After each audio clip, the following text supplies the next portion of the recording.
we did get that. Okay. Okay. All right. Is it still there? Hopefully we're actually still recording and I don't hear any feedback. We're so. streaming live according to what I've been told. All right. Excellent. All right. Yeah, I got a Well, pop-up option to opt in. welcome our audience out there to our reading of Chronicles of Narnia. Sorry for a little late start today. We had to do some last minute recasting. But our hosts today are me, Kat, and Vicky Dykes.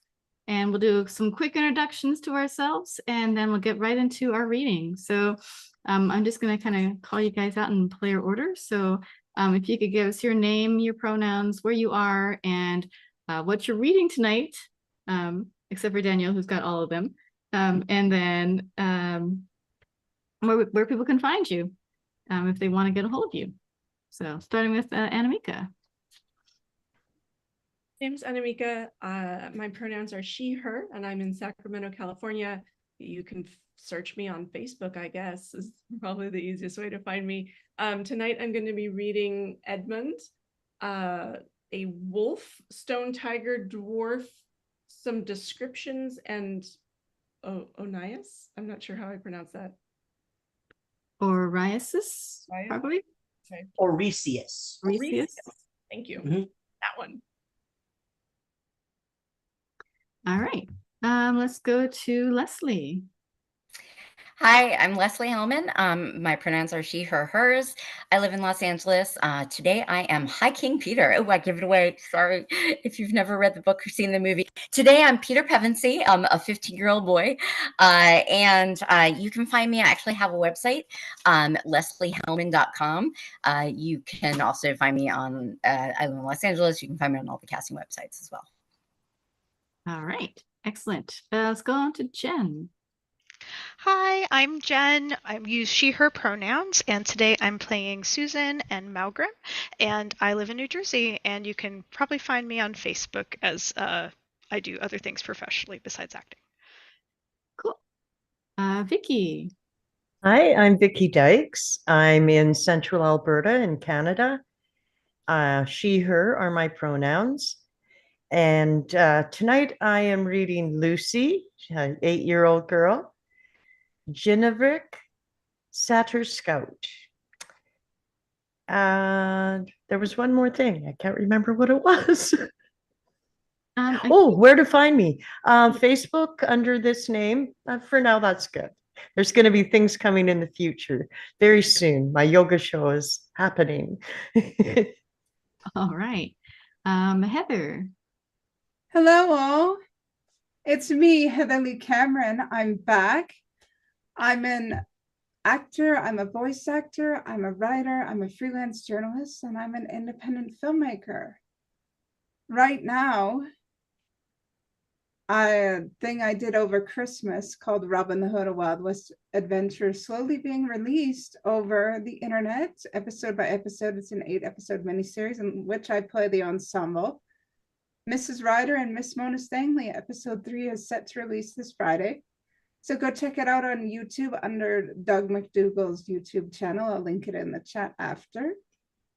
And other projects I've done are available on my social medias under Heather Lee Freelancer or Heather Lee Cameron on Facebook, Heather Lee Cameron on Instagram, The Storm and Latter-day Saint on YouTube, or Chameleon777771 on Twitter/X. That's an awful lot, Heather. That's so exciting to see you getting so much stuff in there. Yes, and currently a couple scripts that I wrote for a mini-series, a fan mini-series called, what's it called? I can never remember the name. It's so good. Well, Renewal, a Star Trek fan production, are currently casting. One is an addendum, one is a full script. Those are currently casting, and I'm currently writing another script for that. So those are currently casting. That information can be found on my Instagram, Heather Lee Cameron. Yeah. All right, sounds great. And tonight I am playing the most important part is Mrs. McCready, the White Witch, and Philip, and my pronouns are she, her. And I think I got everything. Did I get everything? And you got everything. Yeah. All right. See, Danielle. Hello, everyone. My name is Danielle Baker. So I am from Los Angeles. I'm living in Bakersfield right now. My pronouns are she, her. And I'm an actress. I just recently started teaching filmmaking. I'm super, super excited. And the largest project I've just been working on is a movie called Bang Bang Betty 2. And you can find it on Amazon Prime. I'm a huge fan of Chronicles of Narnia, so I'm really excited to be here and play some of my favorite characters that you mentioned. I'm playing a lot, so just a couple of them is Mr. Fox, Father Christmas, Mr. Tumnus, and Mrs. Beaver as well. And you can find me on Instagram, D&B Enterprises. You can also find me on IMDb or Central Casting, and probably a bunch of other places as well. All right. And then I am Kat Wilson out of Gig Harbor, Washington, pronouns she, her.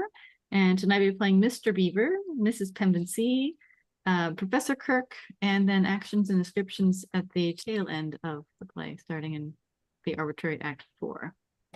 All right. So without further ado, we're going to pull up our script here and go ahead and start reading. So let's see, share screen. I think Ari wants to introduce themselves as well. Oh, did I forget you? I'm sorry. I thought I saw you. You know what? My fault. Absolutely. Go ahead. Thank you. I was like, wait a minute. Sorry. please. No, the list was so backwards. So go right ahead. My Okay. fault. So, hi everyone. My name is Ari. I use they, them pronouns. For your Act 1 and 2, I will be doing actions and descriptions. Later on, I'll be an eagle and a unicorn, but most of the time, I am going to be Aslan for tonight.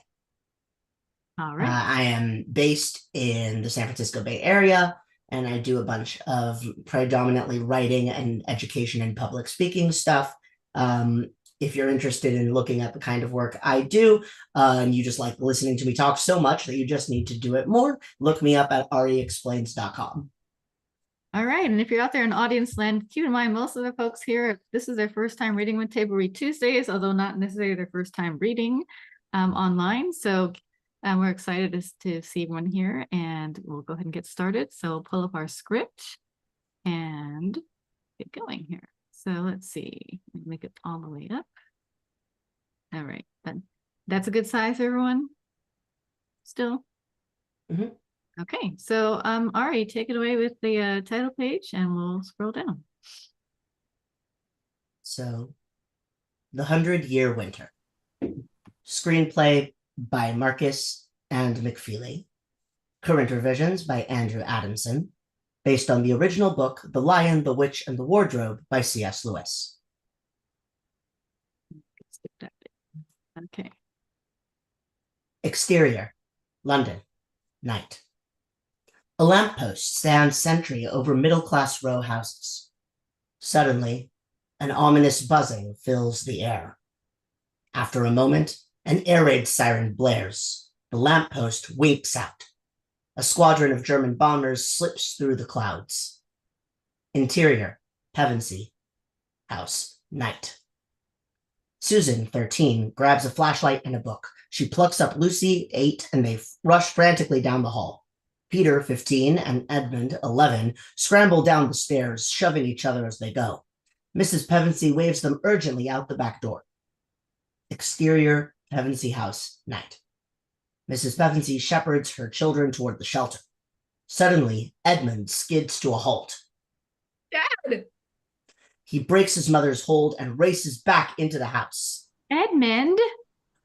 Susan and Lucy yank their mother towards the shelter. Mrs. Pevensey looks pleadingly toward Peter. Peter turns to the house, hesitant. Interior, Pevensey house, night. Edmund dashes into the sitting room and grabs a framed photo of a man in an RAF uniform. Anti-aircraft guns pound outside. Edmund looks out the window. A Spitfire swoops in. Suddenly, flame shoots from one of the bombers. It wobbles in the air. Edmund stares in awe as the burning plane lunges out of the sky directly at him. He stands frozen. The plane smashes into the house across the street. Edmund! Peter yanks Edmund away. Their dad's picture flies from his hand. It smashes on the floor.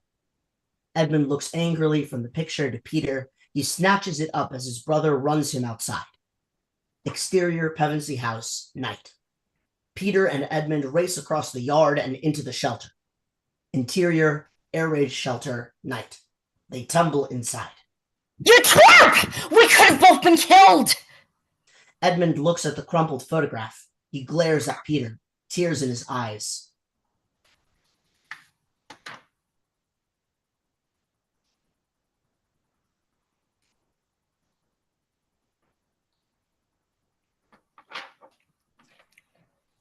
Mrs. Pevensey pulls Edmund to her.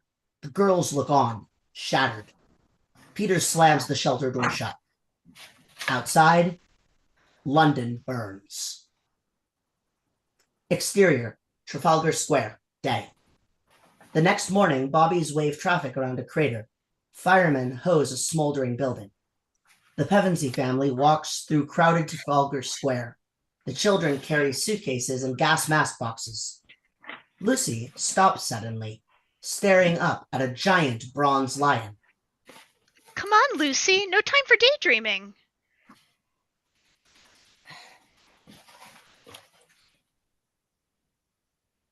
She pulls Lucy on her way. A train whistle shrieks. Interior, train station, day. Hundreds of children say goodbye to their families on the platform. Bags and prized belongings lie stacked all around. Pan down to a poster of a destitute family. Help the city children. Housing evacuees is a national service. Lucy stares glumly up at the poster as her mother pins her name and destination to her coat. Wearing a WVS uniform, Mrs. Pevensey takes a long, sad look at her children. She pins a label to Edmund's coat.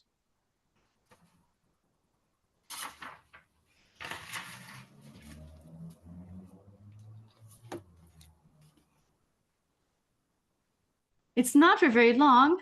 Promise me you'll look after the others. Lucy reaches up and takes Peter's hand.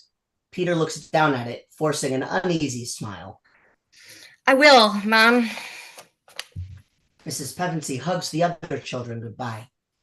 Edmund refuses to meet her eyes, stifling a tear. Peter leads the children to the train. Confused, he sifts through the documents his mother gave him. Susan rolls her eyes and takes the papers from him.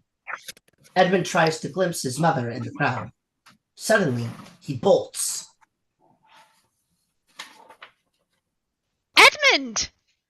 Edmund dashes past the guard and into his mother's arms. He gives her a tight squeeze, then scampers onto the train.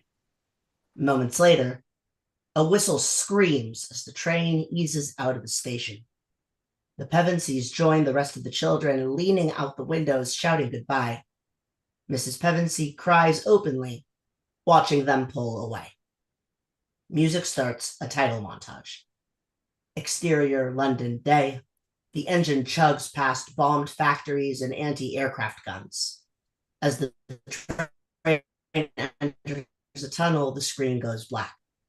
Exterior, countryside, day. The train emerges from the tunnel onto the countryside. Interior train compartment, day. Lucy's feet do not quite reach the floor. Peter takes a suitcase down and props it under her toes. She smiles. The train pulls into a station. Edmund watches from the window as two children are collected by somber foster parents. He swallows, worried. Exterior, rural railway station, day. The train pulls away, leaving the Pevenseys on an empty platform. A sign on the ticket booth creaks in the wind. Shouldn't someone be here for us? Edmund eyes his name tag. Perhaps we've been incorrectly labeled. Maybe he's forgotten us. Suddenly, an ancient black buggy clatters up. I wish he had. A stern woman peers down from the seat, none too impressed. Pevensies, Yes, ma'am. I'm Mrs. McCready, the professor's housekeeper. Load your things. Quickly, we're on a schedule.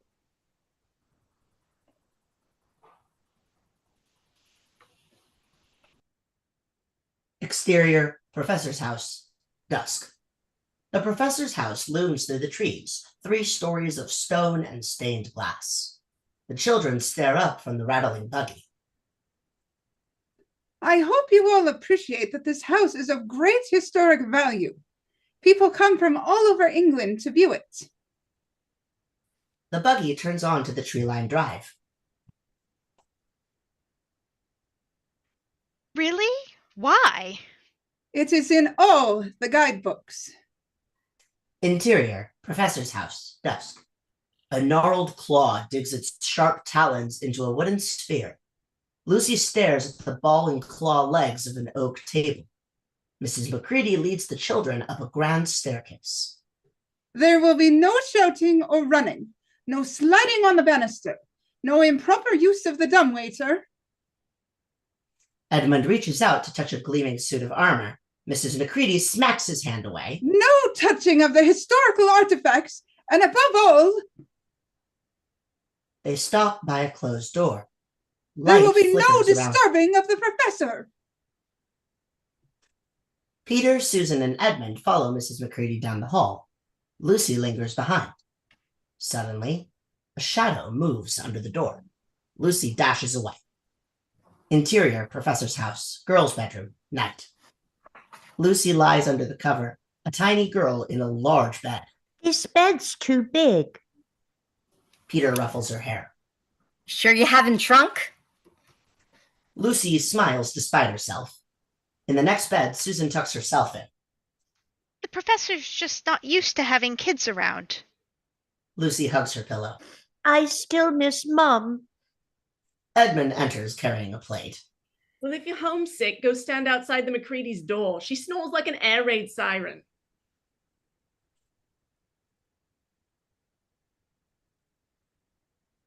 Lucy giggles as Edmund puts down a plate of biscuits. That pantry's a gold mine. You should be in bed. Stop trying to sound like Mum. Go to bed yourself. I am in bed. Defeated, Edmund scowls at her. Peter takes the biscuit and gives it to Lucy. Tell you what, tomorrow we'll go outside and explore. Well, you saw the grounds. There's no telling what we'll find. Lucy tries to smile. It'll be great, I promise. Interior, professor's house, sitting room, day. Lucy stares sadly as rain pelts down on the leaded window. Gastrovascular. Susan stands at a table before a huge dictionary. Come on, Peter. Gastrovascular. Peter slumps in a chair, incredibly bored. Is it Latin? Yes. Edmund's legs stick out from under a coffee table. Is it Latin for worst game ever invented? Susan shuts the dictionary with a loud thump. Lucy turns from the window. What about hide and seek? Peter makes Oh. a pained face. Oh, come on. Anything but. Oh, please. It's a good house for it. Thunder rumbles in the distance. Give up, Peter. We're certainly not going outside. Count me out. I mean it. Not a chance.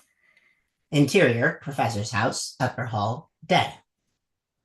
Peter leans against the wall, eyes shut, annoyed. 16, 17, 18. Lucy dashes around a corner in time to see Susan lowering herself into the window seat, her finger to her lips. 30, 31. Lucy jumps behind a potted fern, but she shows right through. Oh, 56, 57. Lucy yanks back a velvet curtain to find Edmund. What's here? 88. Lucy makes a face at Edmund and runs frantically away. She careens around a maze-like hall to a closed door. 90. Lucy throws open the door and runs in. Interior, professor's house, wardrobe room, day. Lucy shuts the door behind her, spins around and stops. The room stands empty and quiet, almost forgotten. She stares. A wardrobe looms against the far wall. At the window, a fly buzzes loudly, then dies, leaving nothing but silence. 94. Lucy dashes to the wardrobe. She reaches up for the knob. It sticks. 95. Lucy pulls again, and the door pops open. 2 mothballs roll out onto the floor. Inside, fur coats hang on a bar. 96. Lucy takes a breath and dives inside the wardrobe, leaving the door just slightly open. Interior, the wardrobe, day. A sliver of light splits the darkness. Lucy peers through the crack into the room. She backs into the coats. Layers of fur surround her. 97. She puts out her hand, feeling for the back of the wardrobe. She pushes in.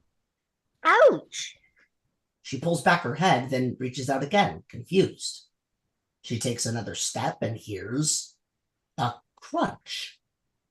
She crunches forward. Her breath steams. Slowly, the darkness around her lifts. Lucy stops.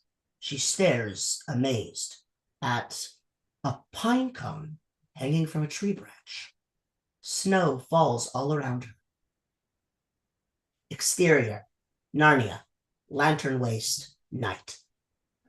Lucy spins in a circle, palms held out to collect the falling snowflakes. She looks behind her. The light from the wardrobe room still shows through the crack in the door.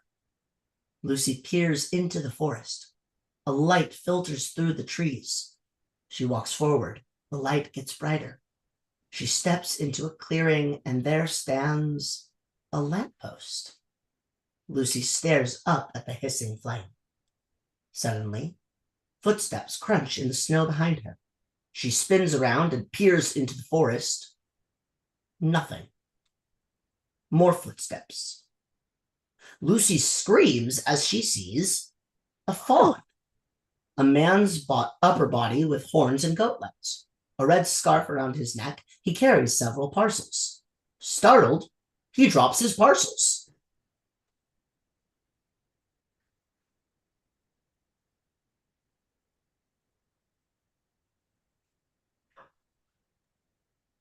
Oh, Lucy ducks behind the lamppost. They stare at each other, equally afraid. Then Lucy looks down where a fallen package lies. She picks it up and offers it to him. You dropped this? The fawn cautiously takes it from her, amazed. what are you?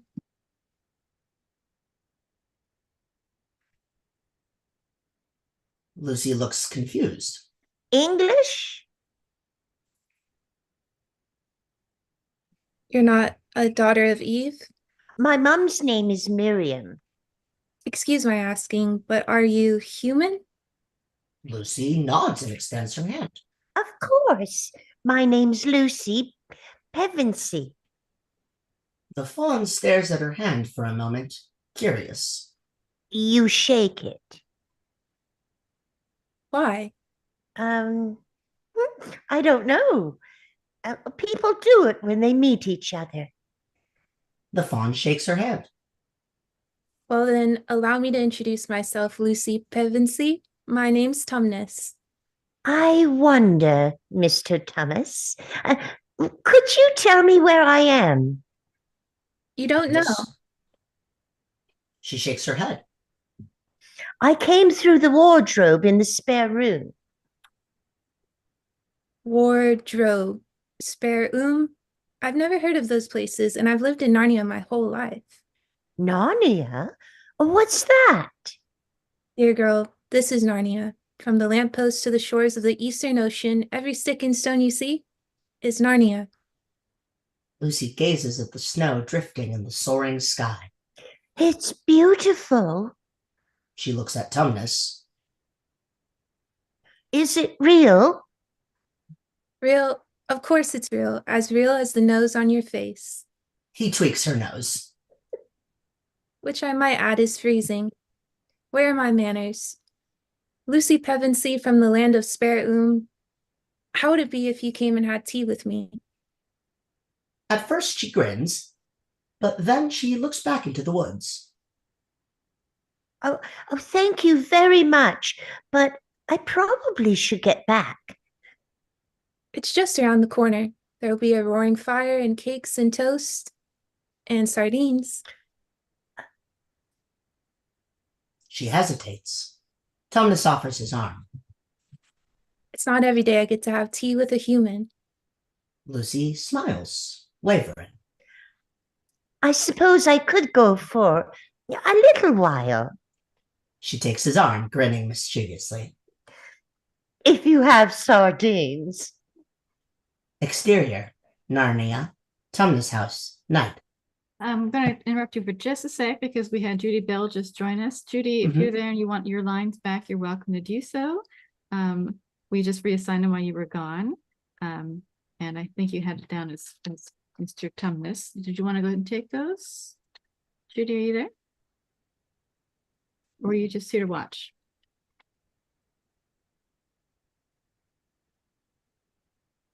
Give her a chance to unmute here.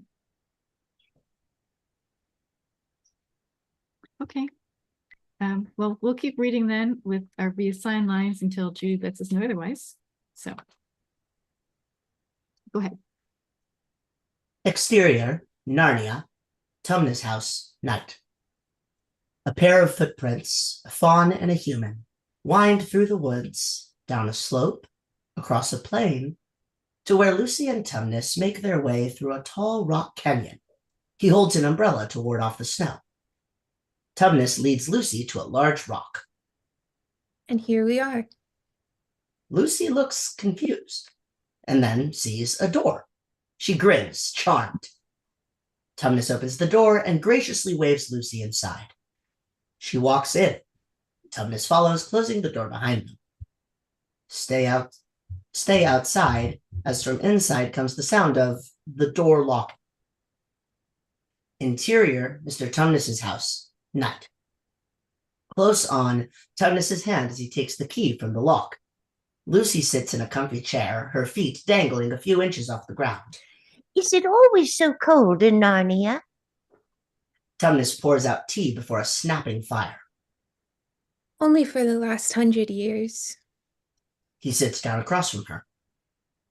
We're having a bad winter. Lucy looks around the little room. She reads the titles on the bookshelf. Is Man a Myth? Humans, the Untold Story. How's your tea? It's too warm, isn't it? Is that how humans like it? We like it just the way you do. Oh, good. Tumnus smiles, then catches sight of a painting of a gray-haired fawn on the table next to him. When Lucy bends over to pull up her sock, Tumnus lays the painting face down. He looks at Lucy, nervous. I don't suppose you know any Narnian lullabies? Tumnus opens a box and produces a strange little panpipe. No. He raises the flute to his lips. Good, because this probably won't sound anything like one. Tumnus plays a lilting melody. Lucy listens, staring into the fire, sipping her tea. She blinks, startled. In the flames, she sees a herd of galloping centaurs. She starts. Tumnus smiles reassuringly and goes on playing. Lucy peers back into the fire. Nymphs dance in a clearing. Dwarfs feast at a table. A flying horse takes to the air. Tumnus watches as Lucy sinks into her chair, her eyelids drooping. He plays on until she slumps, asleep. He stares at her innocent face.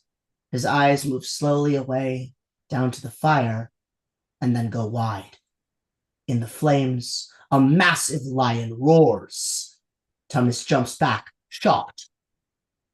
The fire goes out. Lucy's eyes flutter open.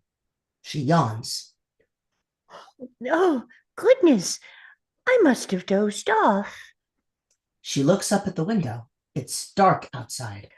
What time is it? I really should be going. It's no good now, you know. Tumnus looks at her, trembling. He twists the flute in his hands, his knuckles white. Mr. Thomas, you're scaring me. The flute shatters in his hands. I'm such a terrible fawn. Lucy hops off her chair and rests a hand on his shoulder. Oh, no. Oh, you're the nicest fawn I've ever met. Tumnus stops. He smiles at her sadly. I'm afraid you've had a very poor sampling. Oh, but you've been nothing but lovely to me. Whatever you've done, I'm sure you're sorry. It isn't something I have done, Lucy. It's something I am doing. What are you doing? Lucy turns pale, and Tumnus whispers, ashamed. I'm kidnapping you. Lucy backs away, bumping into the table. Saucers rattle. Tumnus can barely whisper it. The White Witch. I don't understand. The White Witch. The Queen of Narnia. She's the one who makes it always winter, always cold. She gave Tumnus's eyes well. Lucy hands him her handkerchief. If I find a human in the woods, I'm supposed to turn it over to her. But, Mr. Thomas, you wouldn't. Tumnus stares down at the delicate lace. He runs his thumb over the L embroidered in the corner. Tumnus looks up at Lucy. Her little face trembles. I thought you were my friend. Suddenly, determination fills his eyes. He jumps to his feet and grabs her by the hand. We must hurry. Her secret police could be here any moment. Exterior, Narnia. Forest. Rocky area. Night. Tumnus and Lucy crash through the snow, destroying their old footprints as they race from his house. Shh. The wood is full of her spies. Even some of the trees. Lucy cranes her neck at a grove of ominous pines. Exterior, Narnia. Lantern waste. Night. At the lamppost, Tumnus looks into Lucy's eyes. Can you find your way back from here? I think so. She grabs Tumnus's hand, worried. Will you be all right? Tumnus nods, a bit unsure. If I'm lucky, she'll just turn me to stone. Lucy gasps, shocked. Tumnus kneels down. His eyes fill with tears as he hands her back her handkerchief. I'm sorry, Lucy Pevensey. I almost... He breaks down. Lucy pushes his hand back, smiles gently. Keep it. You need it more than I do. He takes her head in his hands. No matter what happens, Lucy Pevensey, I'm glad to have met you. You've made me feel warmer than I felt in 100 years. Lucy smiles. Tumnus taps her on the nose. Now go. Lucy races away, waving one last time before plunging into the trees. Tumnus stares after her, worried. Interior, professor's house, wardrobe room, day. Lucy tumbles out of the wardrobe. Light fills the warm room. 99, 100. Ready or not, here I come. Interior, professor's house, upper hall, day. Lucy throws open the wardrobe room door. It's all right. I'm back. Edmund pokes his head out from behind the curtain. You shut up, he's coming. Peter rounds the corner at the end of the hall. Right, Lucy, thanks a lot. I'm not sure you two have quite got the idea of this game. Lucy just gapes at her brothers. Weren't you wondering where I was? That's why you were hiding. He was seeking you. Susan pops out of the window seat. Does this mean I win? I don't think Lucy wants to play anymore. I was playing. I was hiding in the wardrobe. And the next thing, I was in a wood and it was snowing. Her brothers and sister exchanged puzzled looks. I've been gone for hours. Interior, professor's house, wardrobe room, dead. Lucy drags the others to the wardrobe. And there was a fawn, and we had tea and toast. Well, see for yourselves. She opens the door to find coats. Lucy's face drops. Susan pulls the coats apart, revealing the back of the wardrobe. She gives it a rap with her knuckles. Sorry, Lucy. The only wood in here is the back of the wardrobe. Good one, Lucy. Had me going. But it's true. It was all different. Lucy searches the wardrobe, her eyes filling with tears. Peter and Susan share a look. I wouldn't lie about this. I believe you. You do? It happens all the time. I found a cricket pitch in the bathroom cupboard only this morning. Lucy bursts into tears and runs crying out of the room. Peter punches Edmund in the arm. Oh. As if things aren't difficult enough. Please take her side. Edmund storms out. Susan shuts the wardrobe with a firm click. Interior, professor's house, girl's bedroom, night. A huge moon bathes the room. Lucy tosses and turns, staring at the ceiling. An ominous rumbling disturbs the silence. Lucy looks over to see Susan snoring. Lucy quietly slips out of bed. Interior, professor's house, bedroom hall, night.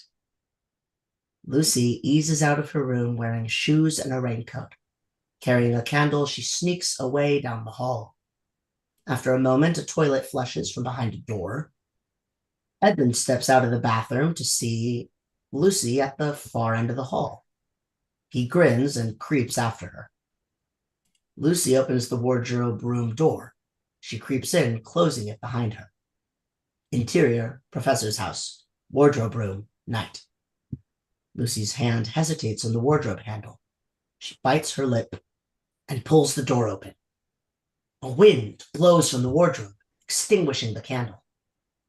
Lucy smiles. Interior, professor's house, bedroom hall, night. Edmund steps out of the shadows. He reaches up for the knob and throws open the door and jumps in to find interior, professor's room, wardrobe room, night. Nothing. The room lies bare and silent. Edmund smirks at the open wardrobe door. Edmund makes noises to try to scare Lucy. Lucy. Ooh. God, it's from the wardrobe. He creeps to the wardrobe. He climbs inside and shuts the door behind him. Interior, wardrobe, night. Darkness. Edmund clunks and struggles in the wardrobe. Lucy? He stumbles forward out of the darkness. Exterior, Narnia, lantern waist, dead. Snow swirls, and a small figure standing rock still in a forest clearing. Lucy? Edmund sees the lamppost, stares wide-eyed at the woods around him, walks on to exterior, Narnia, forest near lantern waist, continuous. Lucy? I think I believe you now. The wind blows through his thin clothes. He turns back to where the wardrobe should be. He finds nothing. Suddenly, he stops and listens. There, sleigh bells. He peers into the distance.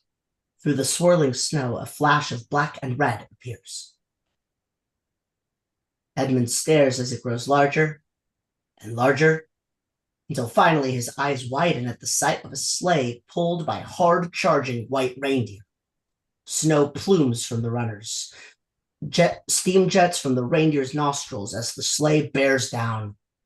Edmund jumps back, falling into a snowbank. The sleigh hisses to a stop, a mean-eyed dwarf at the reins. Edmund takes one look and runs, but the dwarf leaps down and tackles him. The dwarf presses a knife to Edmund's throat. What is it now, Nick Ginnebrick? I'm not sure, Your Majesty. If it's a dwarf, it's an ugly one. Edmund turns to the sleigh where a figure sits in shadow. The figure steps out of the sleigh. Tall, elegant, it moves effortlessly over the snow. Edmund watches until an astonishingly beautiful woman stands in front of him. Her skin gleams whiter than the polar bear fur that surrounds it. Atop her head sits a many-pronged crown. Edmund stares, mesmerized. You're really tall. Ginnerbrick jabs Edmund. Is that any way to address the queen? Oh, I'm sorry, I didn't know, Your Majesty. Not know the Queen of Narnia? Oh, you shall know us better hereafter. Ginnerbrick presses the knife deeper. Gennebrick, that's not how we treat guests. Ginnerbrick loosens his grip, confused. The witch stares down at Edmund, her green eyes boring in. Edmund swallows, transfixed. What is your name, son of Adam? Ginnerbrick raises an eyebrow. Edmund. Edmund, dear, you look so cold. And those are hardly the clothes for this kind of weather. She smiles and extends her slender hand. Why don't you join me? No, that's Her eyes flash darkly. Edmund swallows. all right. Thank you. The witch sits Edmund beside her in the sleigh, cocooning him in her fur. Ginnerbrick scowls and sheathes his dagger. Perhaps you like something hot to drink, Edmund? Yes, please, Your Majesty. She takes out a small copper vial, pops the cork, and lets a single drop fall to the snow. Edmund gapes as the snow melts upwards, forming a steaming, jeweled cup. Ginnerbrick hands it to him. Your drink, sir? Edmund hesitates, then sips. His shivering stops, and a smile spreads across his face. It is dull, son of Adam, to drink without eating. What would you like best to eat? Can you make anything? Anything you can imagine. And some things you probably can't. She smiles. Edmund thinks for a long moment. Turkish delight. A connoisseur. She tips the bottle once more, dropping a ruby-colored pearl. A glittering box appears. Ginnerbrick hands it up to Edmund. Edmund tears it open, gawking at rows of Turkish delight. He puts a piece in his mouth. His eyes glaze as he chews. So, Edmund, how, pray, did you come to enter my dominions? I don't know. I was just following my sister. There are more of you? Edmund shovels Turkish delight with both hands. For me, Peter, Susan, and Lucy. 4? Edmund smiles, his mouth gummed up with jelly. Lucy came first. She said she had tea with the fawn, but we didn't believe her. Edmund finishes the Turkish delight. I would very much like to meet your brother and sisters. Why? They're nothing special. Edmund noisily sucks his fingers clean. I'm sure they're not as delightful as you are. The witch plucks off Ginnerbrick's hat and gently wipes the boy's sticky mouth. Ginnerbrick seethes. He snatches the hat back and wipes it on his trouser leg. She looks deep into Edmund's eyes, reading him. You know, Edmund, I have no children of my own. If you were to prove yourself to me, it's possible that you might one day become Prince of Narnia, or perhaps even King. Edmund smiles, then looks doubtful. You probably choose Peter before me. She brushes his hair back from his brow. But Edmund, I have chosen you. She smiles warmly at him. Of course, you need your family. After all, what's a king without servants? Edmund smiles. Peter would be my servant?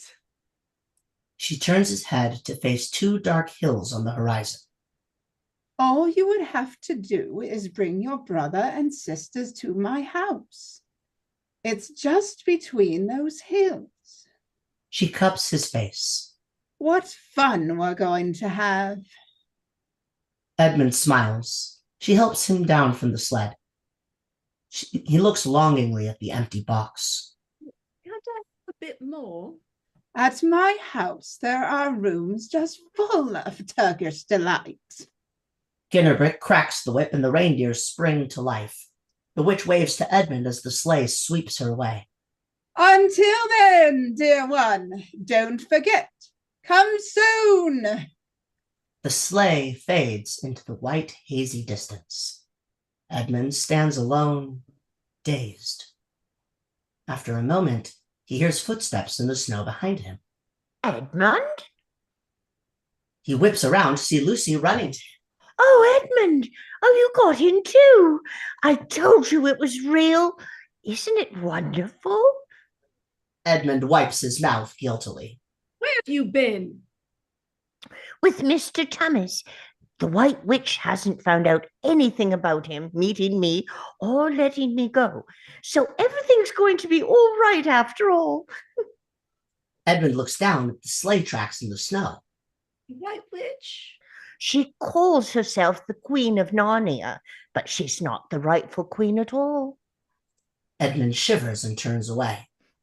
Don't you feel well, Edmund? Ooh, you look awful. Edmund frowns at her. Well, it's pretty poor sport standing around freezing in the snow. How do we get out of here? Oh, this way, silly. Lucy takes his hand. He stumbles along with her, pale. The others will have to believe in Narnia now that we've both been here. Interior, professor's house, girls' room, night. Lucy shakes Susan. Susan, wake up. It's real.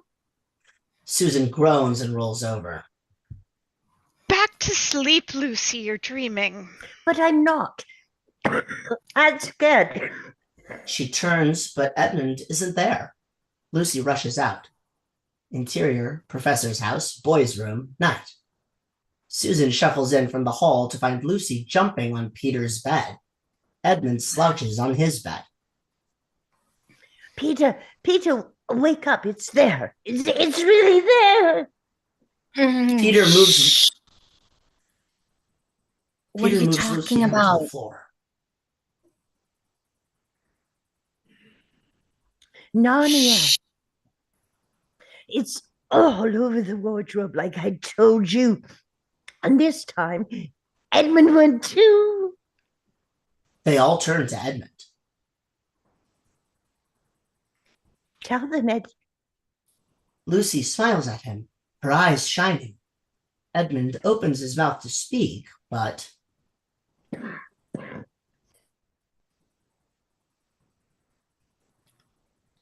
Heather?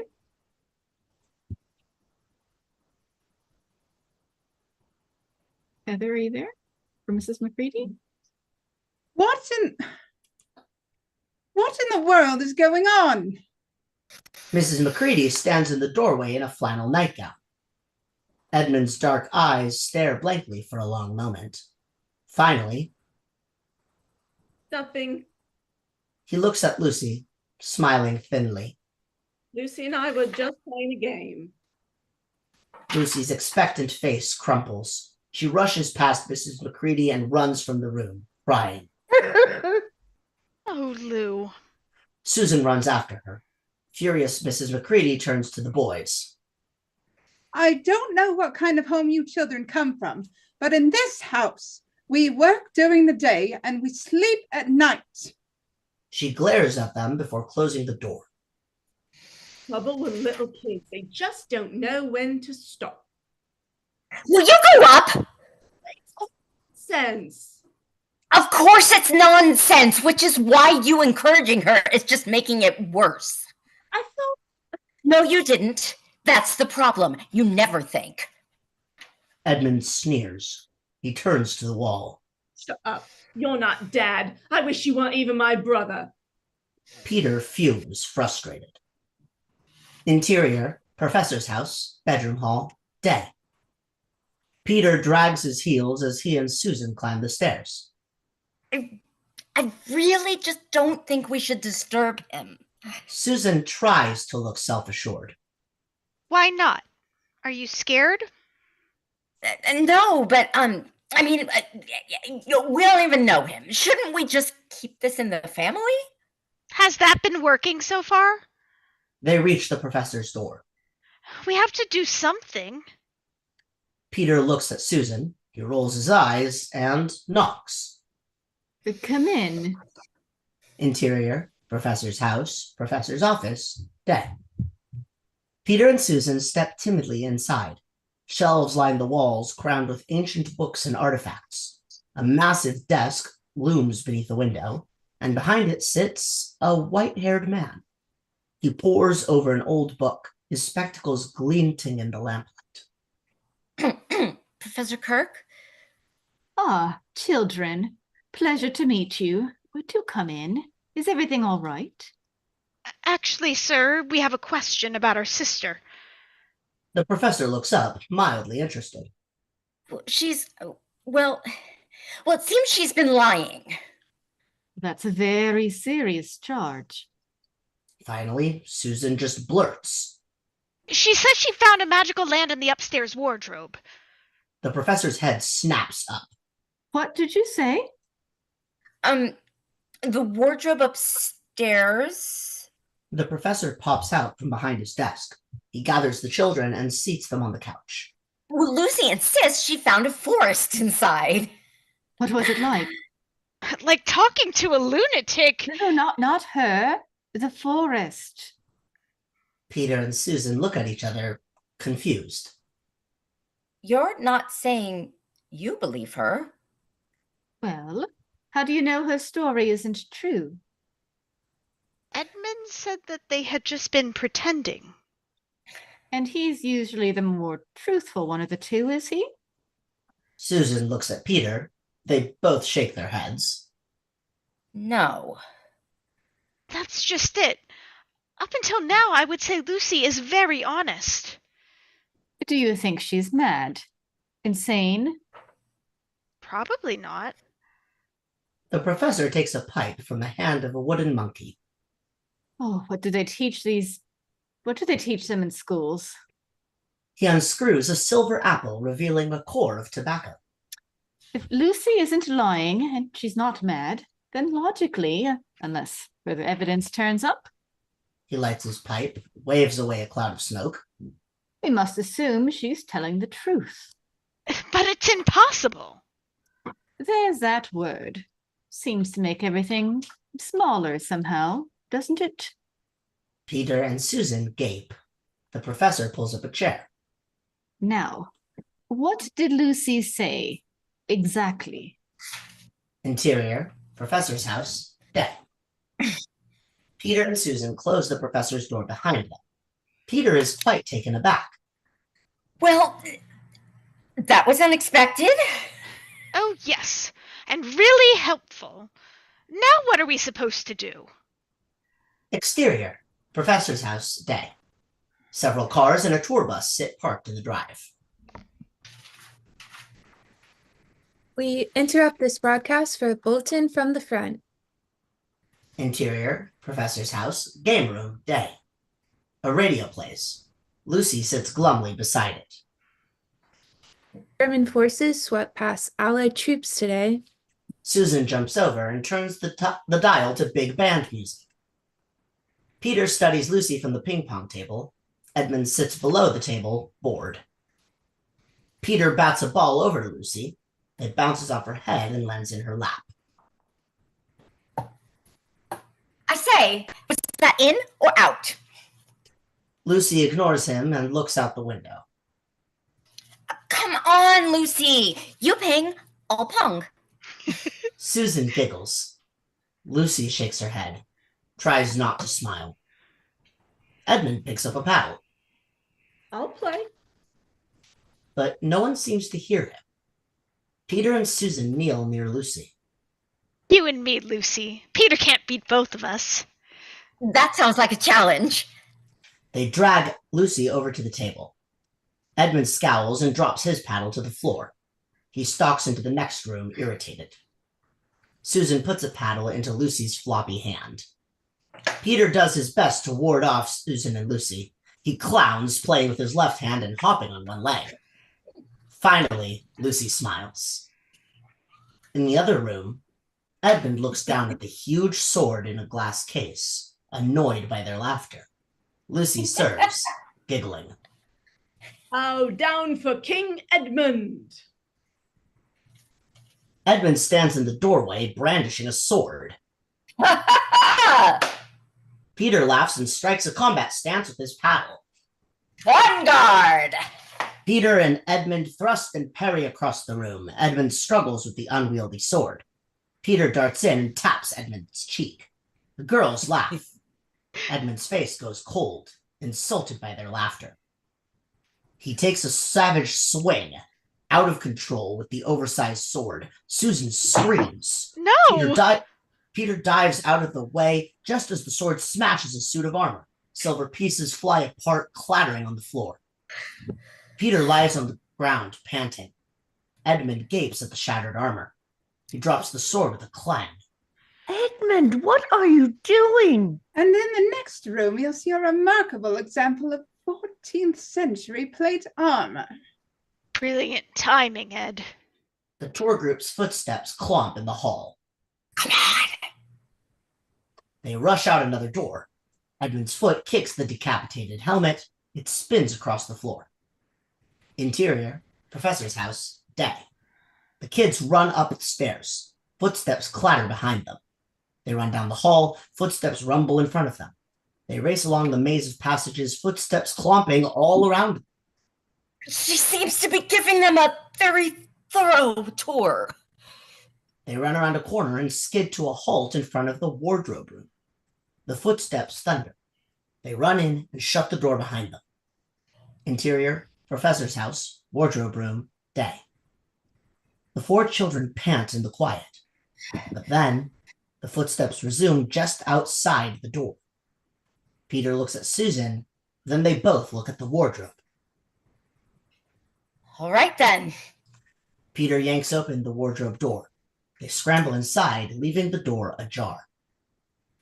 Interior, wardrobe, day. Peter puts his eye to the crack. Outside, the doorknob starts to turn. All four kids scrunch further into the wardrobe. Peter and Susan inch themselves backward, reaching behind them until they stop cold. Peter? What? Are your trousers wet? Peter and Susan look down to see they're sitting on a patch of snow. They turn. Exterior, Narnia, lantern waist, day. The Pevensies step out of the wardrobe and into Narnia. Peter and Susan gape in amazement. They crane their heads to look up at the treetops. Don't worry. Lucy casually steps up next to them. I'm sure it's just your imagination. Susan finally blinks. Oh my gosh! Peter looks down at Lucy. I don't suppose saying we're sorry would quite cover it. You're right. It wouldn't. She pulls out a snowball and whips it at Peter. But that might. The three of them scramble into a brief, wild snowball fight. It only ends with an errant snowball flies through the air and hits a very guilty-looking Edmund in the face. Oh, stop it! The fight stops. They all stare at Edmund. Peter gives a low whistle. You were here, weren't you? Edmund wipes the snow from his cheek, defiant. Didn't believe it either. Ed, don't. Apologize to Lucy. Just a joke. Say you're sorry. Peter grabs Edmund, twisting his arm. Oh, stop it! You're hurting him! Say it! All right, I'm sorry. Peter looks at Edmund, disgusted. He walks away. The Pevensies stand there in silence. Maybe we should go back. Edmund just stares through the trees at two dark hills in the distance. I think Lucy should decide what we do. Peter turns to Lucy. She smiles. Let's go see Mr. Thomas. Mr. Tumnus it is. We can't go hiking in the snow dressed like this. Peter reaches into the wardrobe and hands Susan a fur coat. She looks from the wardrobe to a pine tree. I really don't understand. Lucy reaches in and grabs a coat of her own. I suppose the professor wouldn't mind us using them. Peter takes a coat for himself. Oh, well, really, we're not even taking them out of the wardrobe. He hands Edmund a particularly feminine coat. That's a girl's coat. Peter just shoves it at him. Edmund grabs it, sullen. Exterior, Narnia, day. The four of them walk through the white world. They gape at the lamppost. Peter dumps snow on Lucy's head. Susan walks stiffly, her hands in her pockets. She slips down a slope, ending up on her back. Staring up at the snow-filled sky, Susan finally smiles. She opens her arm and makes a snow angel. It's beautiful. Exterior, Tumnus's house, day. The Pevensies wind their way through the towering rocks towards Tumnus's house. Lucy leads them down a narrow crevasse, around a corner, and stops. The others follow, nearly bumping into her. What's going on, Lou? Lucy just stares at the little stone house. Tumnus's door has been wrenched off its hinges. Peter puts his hand on Lucy's shoulder, but she breaks away and runs for the door. Lucy! Interior, Tumnus's house, day. Lucy stands in the doorway, her mouth open. The others come in behind her. Susan gasps. The little home lies ravaged. Smoke blackens the walls. Crockery and furniture clutter the floor, smashed to bits. Someone should tell him to tidy his room. Edmund stares down at the shredded portrait of Tumnus's father. He looks away. Lucy tearfully cradles a broken teacup. Who would do something like this? Peter plucks up a piece of parchment nailed to the floor.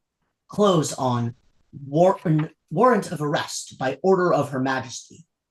The Fawn Tumnus is hereby charged with high treason against Her Imperial Majesty Jadis, Queen of Narnia, for comforting her enemies and fraternizing with humans.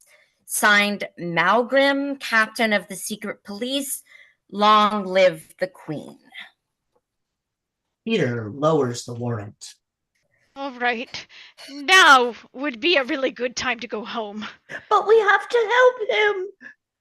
Susan looks to Peter, worried. I don't know that there's much we can do, Lucy.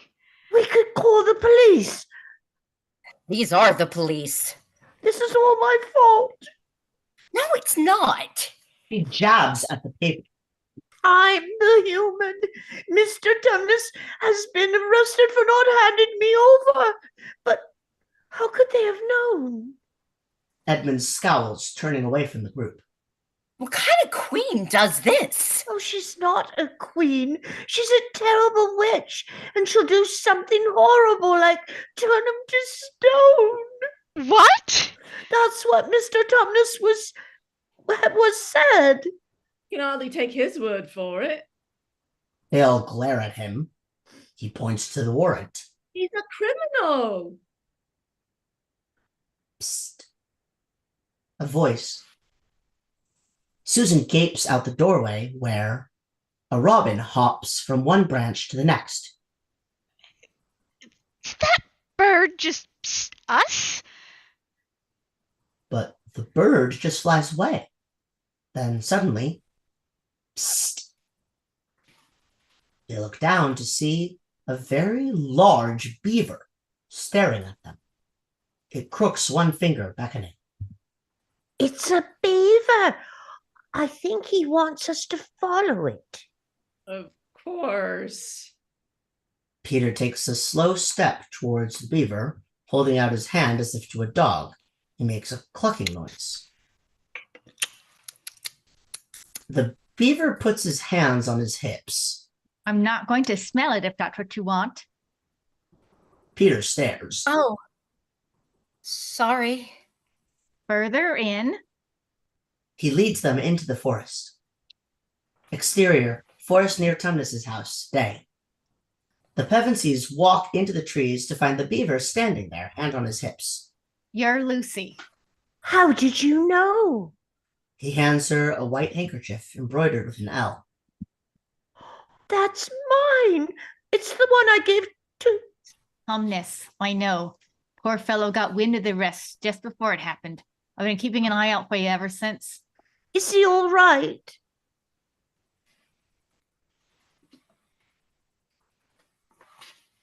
Well, Beaver peers gravely at the branches around them. that's better left for safer quarters. He slips away. Lucy turns to the others and whispers. He means the trees. Lucy follows him. Susan and Peter look around at the forest, suspicious. They race after Lucy. Exterior, rocky crevasse, day. Susan warily follows Lucy and the beaver. Out of earshot, Edmund tugs on Peter's coat. Will you stop a second? Have you thought about what we're doing? How do we know what side this beaver's on? Peter listens He's friends with impatiently. the fawn. If it comes to that, how do we even know the fawn is in the right? The fawn saved Lucy. That's what the fawn said, and he was arrested. Peter looks concerned. Here we are then. Exterior, Narnia, Beaver Dam, dusk. Peter and Edmund join Beaver and the girls. A frozen river lies in front of them like a green highway. Susan steps to the edge. A fish hangs frozen in the ice, bubbles trickling from its open mouth. Beaver leads the children toward an impressive dam. It's wonderful. Merely a trifle. Merely a trifle. It's not even really finished. A wisp of smoke floats from a large mound atop the dam. Ah, looks like Mrs. Beaver's got the pot on. Edmund lags behind, looking past the mound through the smoke at the pair of dark hills beyond. Enjoying the scenery, are we? Beaver eyes the boy. Edmund shoves his hands in his pockets and makes for the dam. Interior, Beaver's Lodge, dusk. The Pevensies look around with delight. Branches form all of the furniture, woven, bent, and chewed in ingenious ways. A big cauldron steams in the fireplace. Mrs. Beaver, I have a surprise for you. It better be those fish I asked you to get. Mrs. Beaver bustles into the room, drying her hands. She sees the children and gasps. Those aren't fish. She runs to them, reverent. You've come at last. I never thought I'd live to see this day. The children look at each other, confused.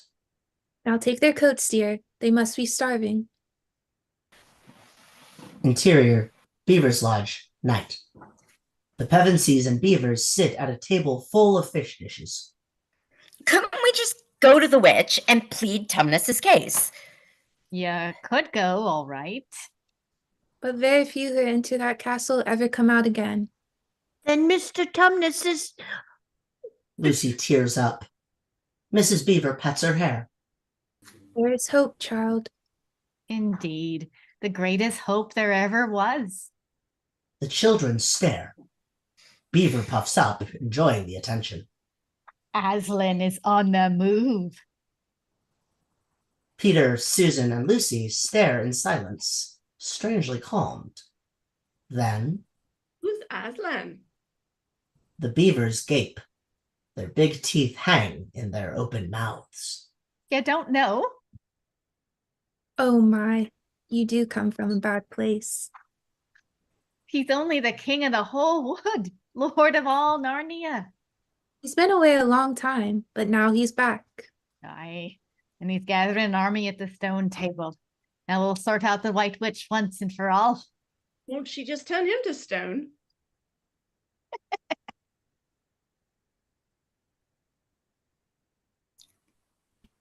Trust me, if the White Witch can so much as look Aslan in the eye, I'll be surprised.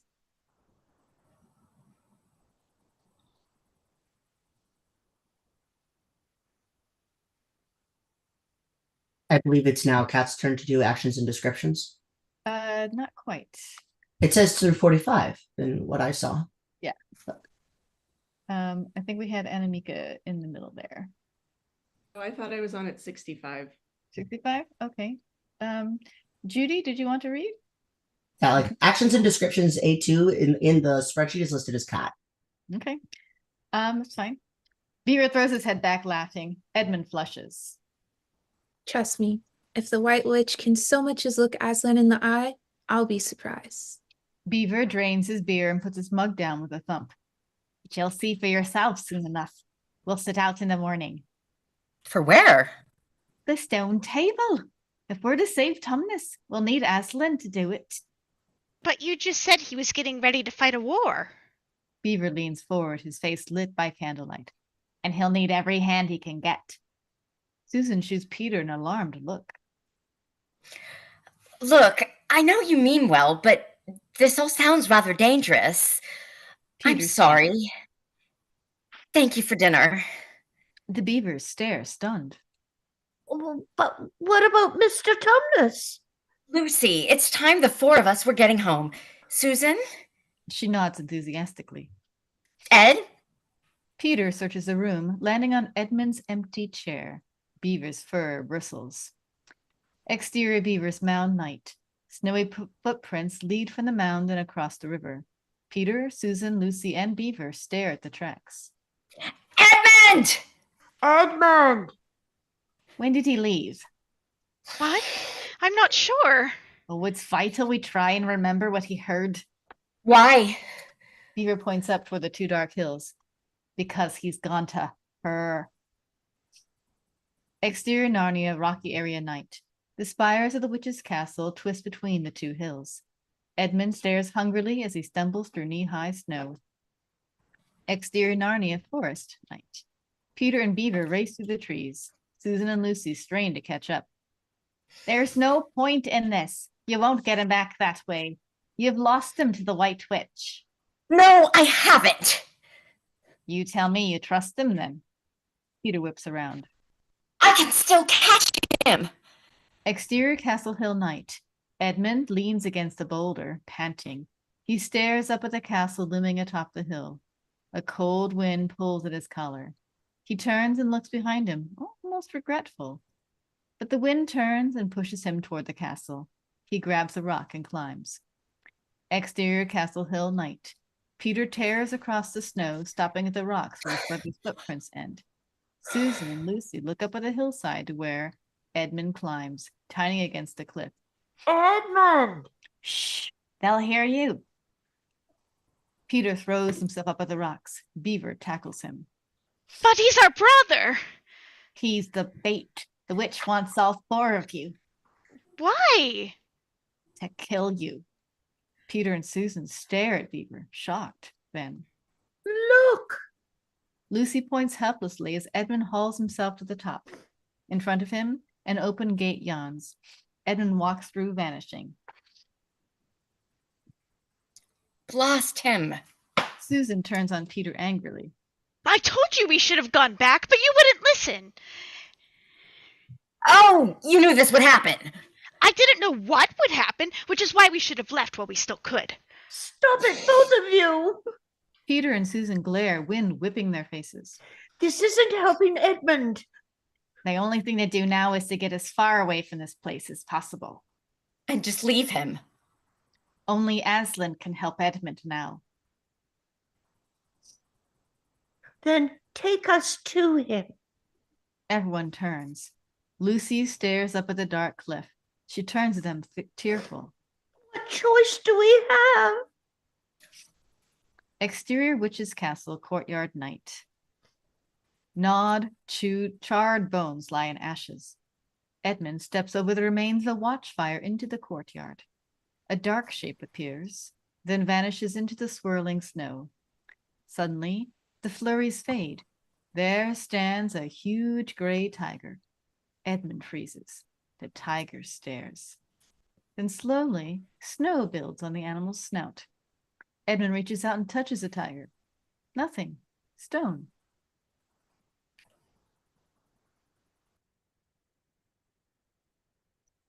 Edmund? Ah, Edmund plucks up a piece of burnt wood from the dead fire and draws on the tiger, glasses and a mustache. He laughs nervously. Edmund walks further inside. Statues surround him. Across the courtyard, stone creatures stand like chess pieces, their faces frozen in fear. Atop a flight of stairs, Edmund finds a huge gray wolf. He raises his leg to step over the statue. The wolf snarls to life. With one massive paw, it pins Edmund to the wall.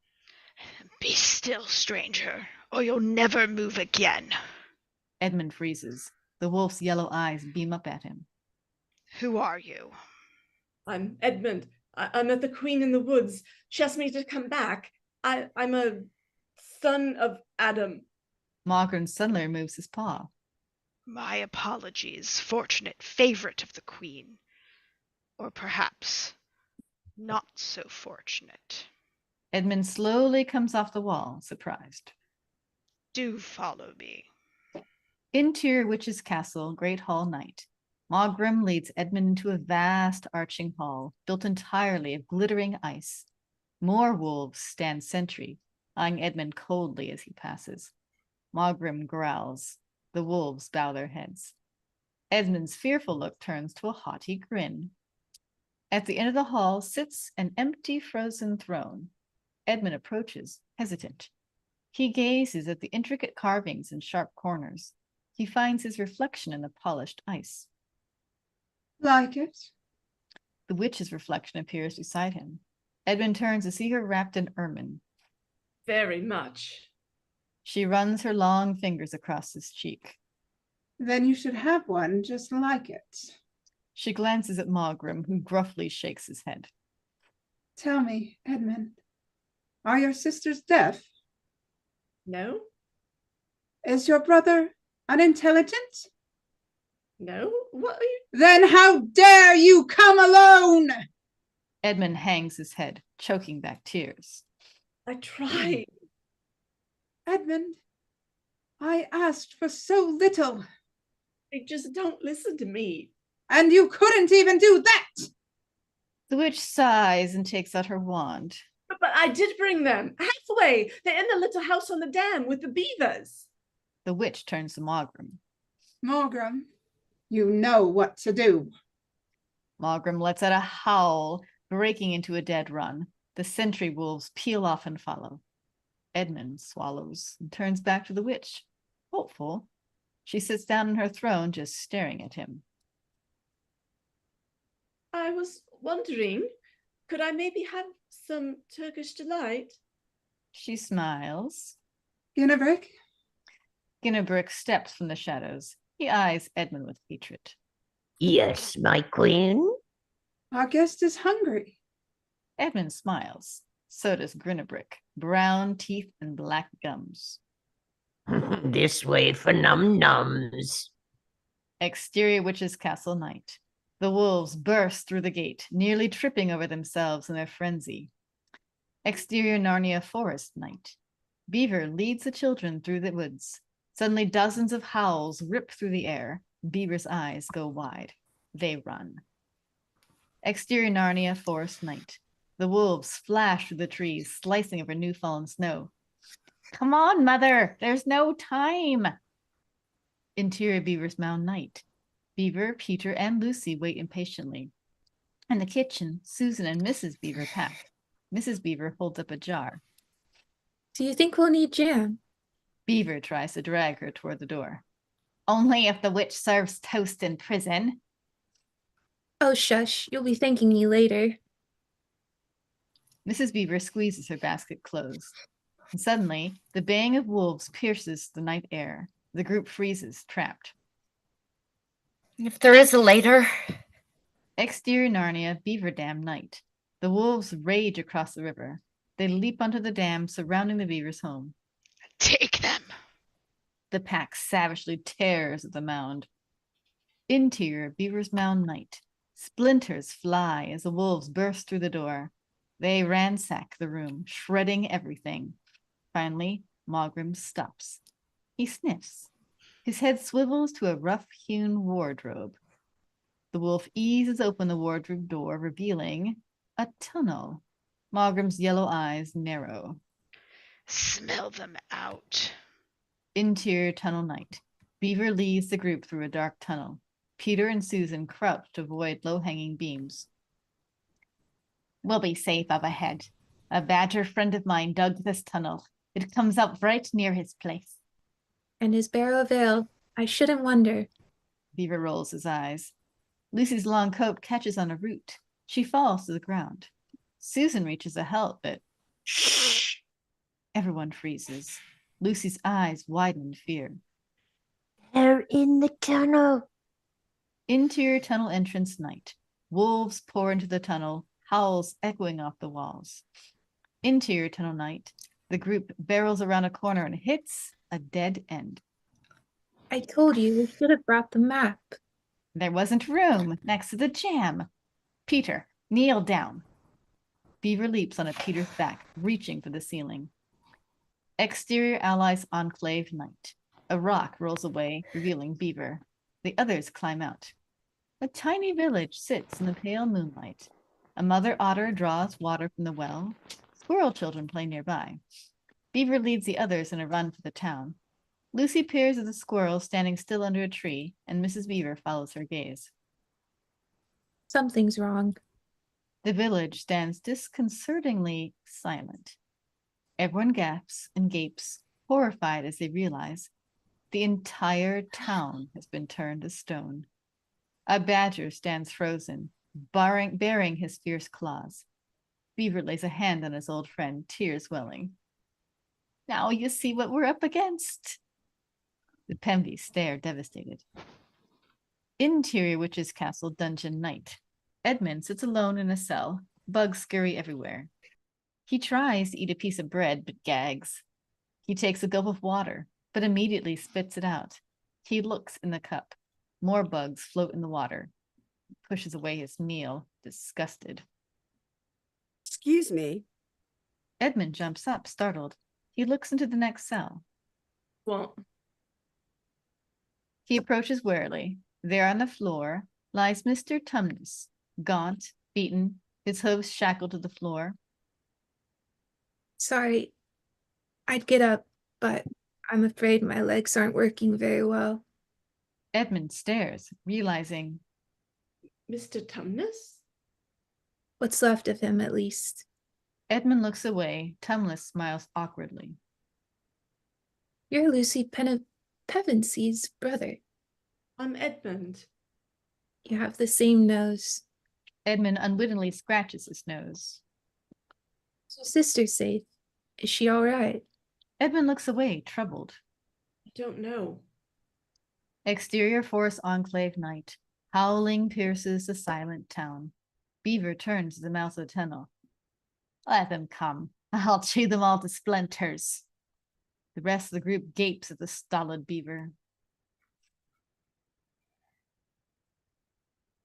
Mr. Fox?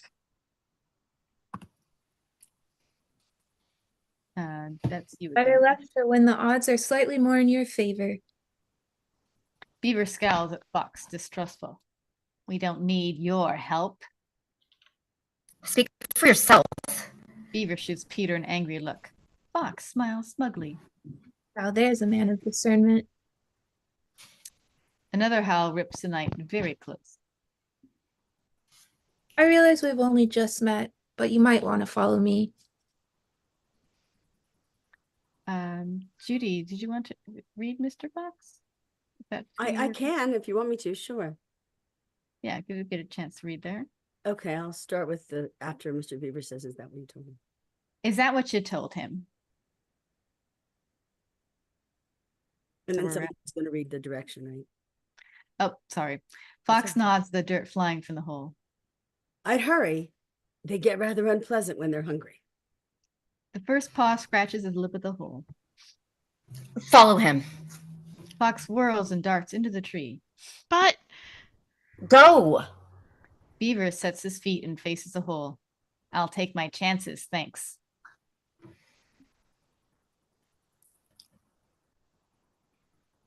Mrs. Beaver? You'll do no such thing. Mrs. Beaver tugs her husband away. Exterior Allies Enclave night. The Pevensies and the Beavers scrambled after Fox. Suddenly, Fox stops. He sniffs the air. A delicate perfume. He smiles at Susan. An item of your clothing, please, Your Highness. What? Peter gets it. Give him your jumper. Susan looks down at her cardigan with its school crest. I couldn't. Wolves. Hungry wolves. Susan yanks off her sweater and gives it to Fox. He bows and whistles. The trees above them rustle. Everyone looks up, alarmed, as two satyrs drop down, landing lightly on muscular legs. Fox tosses him the sweater. Take them on a run, boys. The satyrs break off into the trees, Susan's sweater fluttering behind them. Fox turns back to the group. Now, if you will. He points up a tree. Exterior Allies Enclave night. Wolves tear through the town, knocking over the stone badger. They burst in the forest only to find the exterior Allies Enclave night, Fox, casually sweeping the snow with his tail. Greetings, wolf brethren. The wolves skid to a stop. Fox smiles innocently. Lost something, have we? Where are the humans? Now, that's a valuable piece of information, don't you think? He leans against a tree, tilt up the trunk high into the air where Peter, Susan, Lucy, and the beavers watch from a platform. Peter grits his teeth. Below, Fox grooms his tail. I imagine there'd be at least a nominal reward for something like that.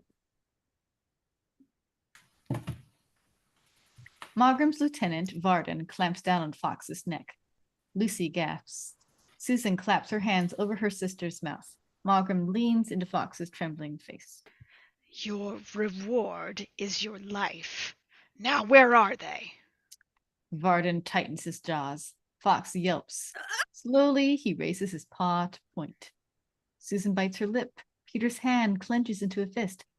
But Fox points off into the forest. South! They ran south! Peter relaxes his hand. Another wolf examines the ground where Fox is pointed. Captain, the scent continues. Varden throws Fox to the ground. Mogram howls, leading the pack after the satyrs. In the tree, Lucy stares down at Fox's motionless body. Suddenly, his bushy tail twitches and waves. Lucy grins. Fox stands and smiles up at them. Are you all right? Oh, don't worry, Your Majesty. Their bark is worse than their bite. Why do you keep calling us that?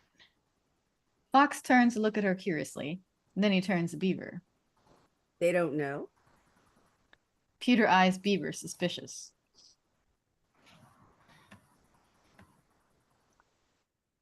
Don't know what. Exterior Allies Enclave night. Fox hands Beaver a branch. Beaver bites down on it to size. Oops, can't see what it says. And tosses it onto a fire. Mrs. Beaver passes out bread and jam. There's a prophecy. Peter, Susan, and Lucy stare at Mr. Beaver.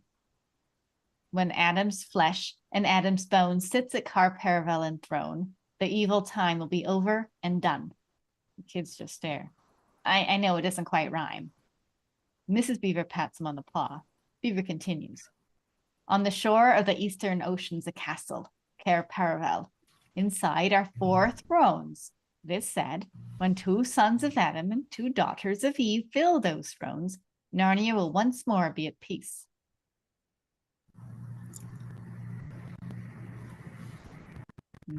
Danielle? And the witch's reign will be over. The beavers and Fox beam at them. The Pevensies stare in disbelief. And you think we're the ones? You'd better be. We've been expecting you for 100 years. Oh, look, I'm sorry, but you've made a mistake. We're not heroes.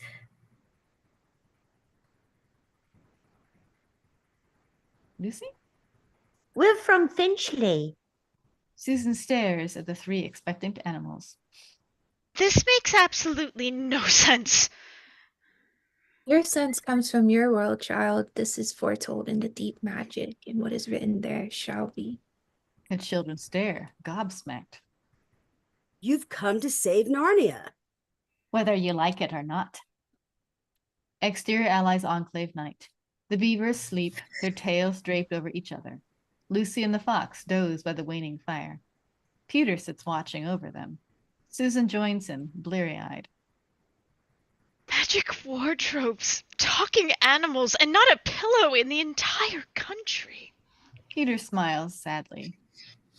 All Mom asked me to do was to look after all of you, and I couldn't even do that. He sighs and looks over at the sleeping animals. Let alone what they expect. What they expect doesn't matter, because it isn't true. And what happens when they work that out? We're not mythical kings and queens. We get Edmund and we go home. Peter looks toward the sleeping animals. They won't be happy, and they have pretty sharp teeth. They both stare into the fire. Susan sighs. We should have got Edmund a leash. Exterior Witch's Castle night. The wolf pack stumbles up the hill, drained. Interior Witch's Castle dungeon night. Edmund trembles in the corner of his cell. When he looks up, he catches Tumnus watching him. Edmund quickly looks away. Suddenly, the lock clangs. Edmund stands as a witch strides in with Grinnebrick. The police tore that dam apart. Edmund goes white. Your little family was nowhere to be found. Edmund breathes again, relieved. Are you sure? Did you look under everything? She grabs his face. Tumnus watches in terror. Where did they go? They must have said something. Edmund whimpers. Tumnus grips his bars. I don't know. The beaver said something about Aslan? The witch's eyes freeze. She drops Edmund to the floor. Aslan? She rubs her mouth as if suddenly starving. Where? Tumnus bangs wildly against his bars. He's a stranger here, Your Majesty. He doesn't know anything. The witch glares at Tumnus. Grinnebrick knocks the fawn back. She turns back to Edmund. I said, where is Aslan? Tumnus shoots Edmund a desperate look. Edmund stares at him for a long moment and then... I don't know. I left before they said. I wanted to see you. The witch purses her lips. Release the fawn. But, Your Majesty. Do it. Grinnebrick drags Tumnus out. Do you know why you're here, fawn? He tries to straighten up proudly. Because I believe in a free Narnia. You're here because he turned you in. For sweets. Tumnus looks at Edmund, confused. Take him upstairs. Grinnebrick drags Tumnus away. And ready my sleigh. Edmund just presses his face against the bars, crying. And that's, I think, where we'll take our intermission for 5 minutes and come on back. So if you need to get a drink of water or whatever, let's see, it is 7:50 or 50 minutes after the hour. It might be a different hour. But Thanks. So 5 minutes to the hour, and we'll see you then. And will very much. Tumnus survive? Who knows? Dun, dun, dun!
Okay, that's a lot to juggle.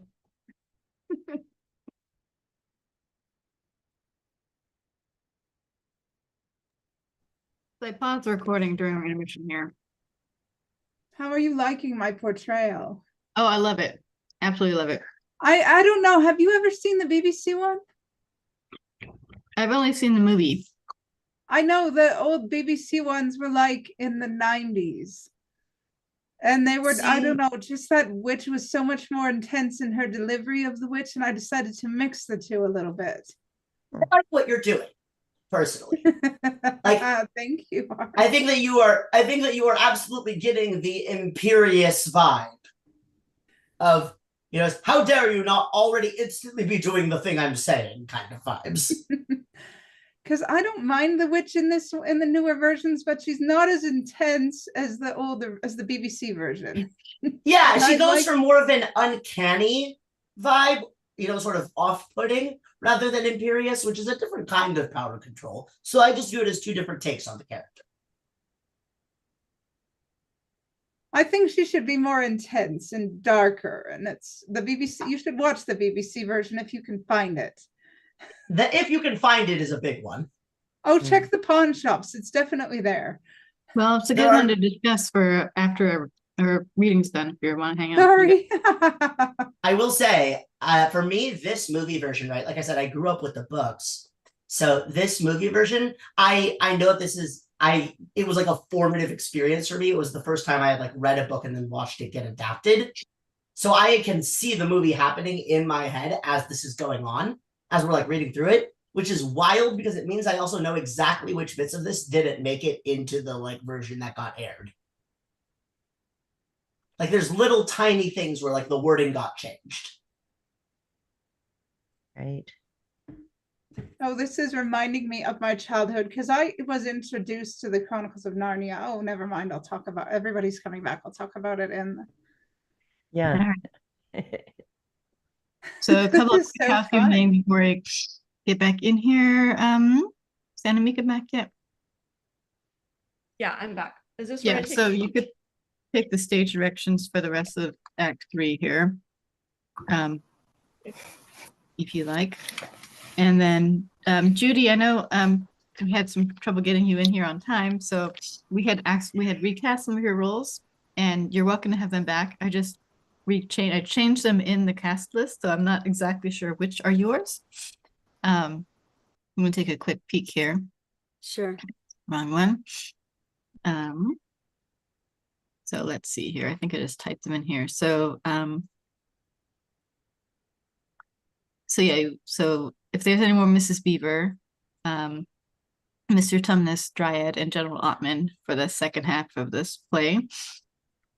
Those four. Uh-huh. Isn't that Danielle though? What's that? That's Danielle. It was you. I just changed it. So let me fix it in here. So because I'm editing in real time. Yeah, I sent her a message that she would be Dryad and General Ottman, but she would just switch back to the original casting. Is that what I think that's what it was, wasn't it? Should we? I don't know. Because Danielle, I had you as Mr. Fox, right? Originally. So that was my fault. I'm sorry, and I did that. No, I asked you to because okay. Because Judy hadn't come back in here. So I've got Judy as Mr. Tumnus, Mrs. Beaver, Dryad, and General Ottman, and Danielle, I've got you as, let's see, going on here, Father Christmas, Harpy, Unicorn, and Centaur. Does that sound right to everybody? That sounds right to me. Okay, if it's okay with everybody else, I'm fine with it. Okay. And let me double check to see, because you don't have anything in Act 5. That's Want to right. give Mr. Fox to someone else who doesn't have as many lines? Is that what it was? What's that? Do you want to give Mr. Fox to someone who doesn't have as many lines? No, you can go ahead and take, well, if you want, but I was just, when I was giving it to Judy, I had misremembered that you were actually assigned Mr. Fox in the first place. Oh, all right.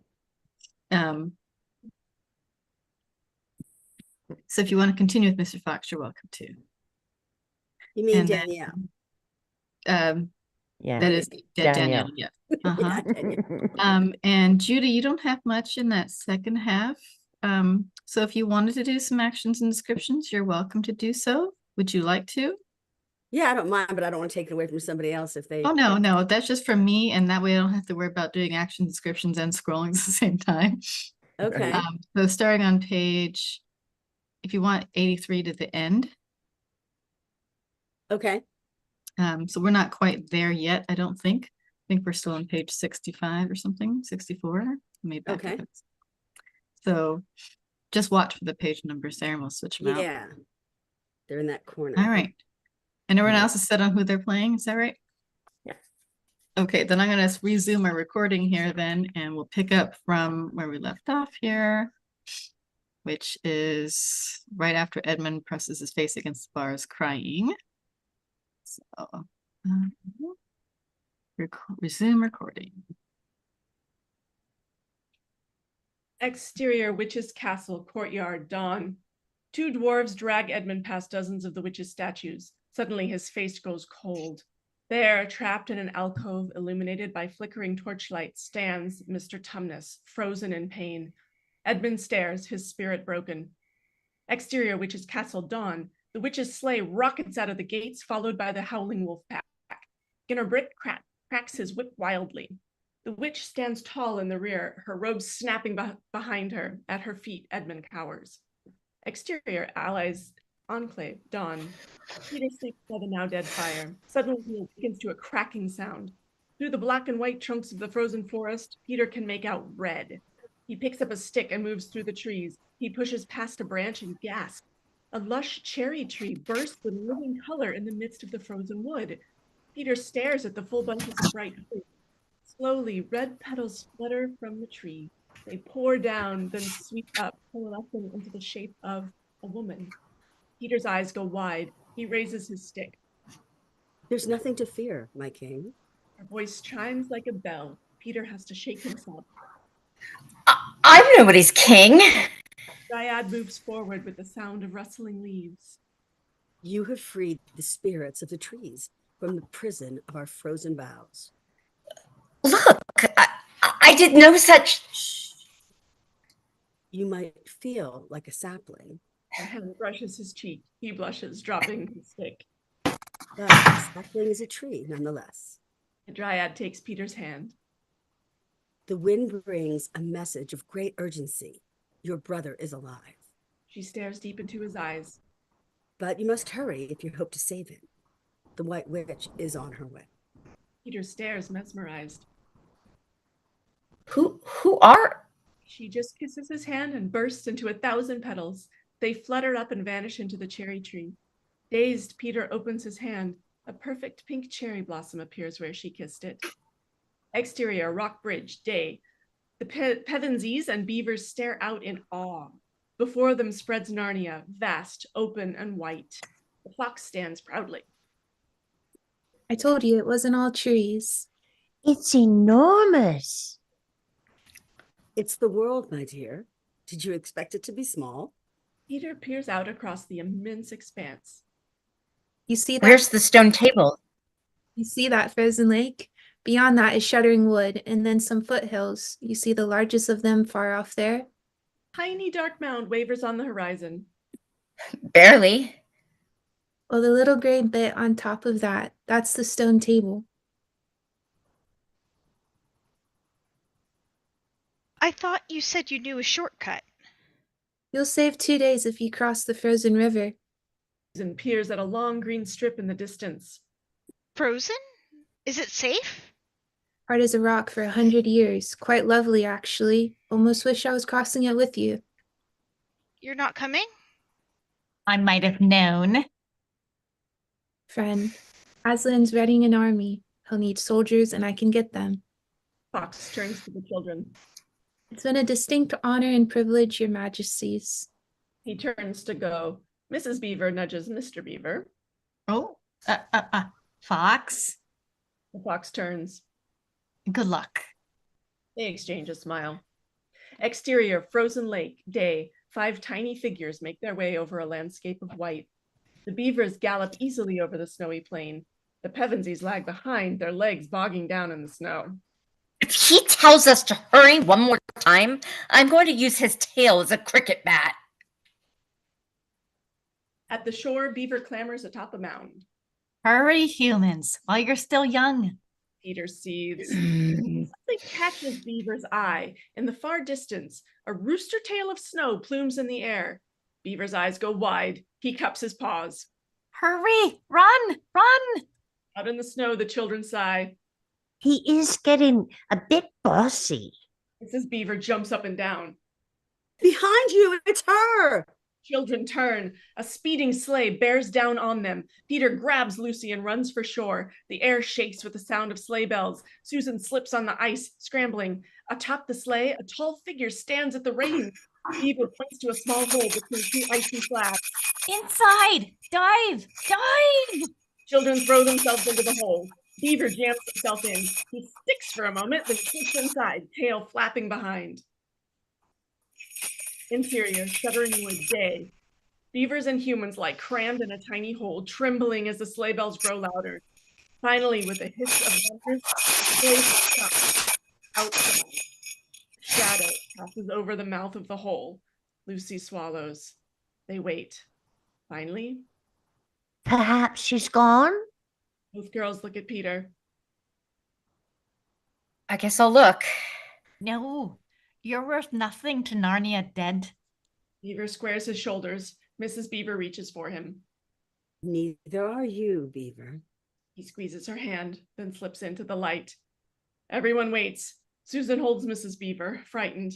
And then comes the sound of laughter. Come out, come out, come up. Beaver pops his face back into the hole. There's someone here to see you. Exterior frozen lake, day. Lucy peeks out of the hole. 2 huge reindeer rest in front of an ancient sleigh. And there, next to Beaver, stands a tall man in a bright red robe and a great white beard, a broadsword on his hip. He could be an ancient warrior, or, Lucy grins. Merry Christmas, sir. Father Christmas beams. He gladly shakes her hand. Merry Christmas, Lucy. Peter gapes, astonished. After all these years. I've put up with a lot since I got here, but this. Peter steps in front of her. We heard there was no Christmas in Narnia. The witch has kept me out for a long time, but her magic is finally weakening. The ice is losing its grip on the world, thanks to you all. What? You've given Narnia back its hope. He reaches into his sleigh and pulls out a sack. You've still a difficult road ahead, however. I hope these will be of some help along your way. Father Christmas turns to Peter. Peter, the time to use these is near at hand. Bear them well. He gives him a shield, a sword, and scabbard. Peter examines the sword, awestruck and reverent.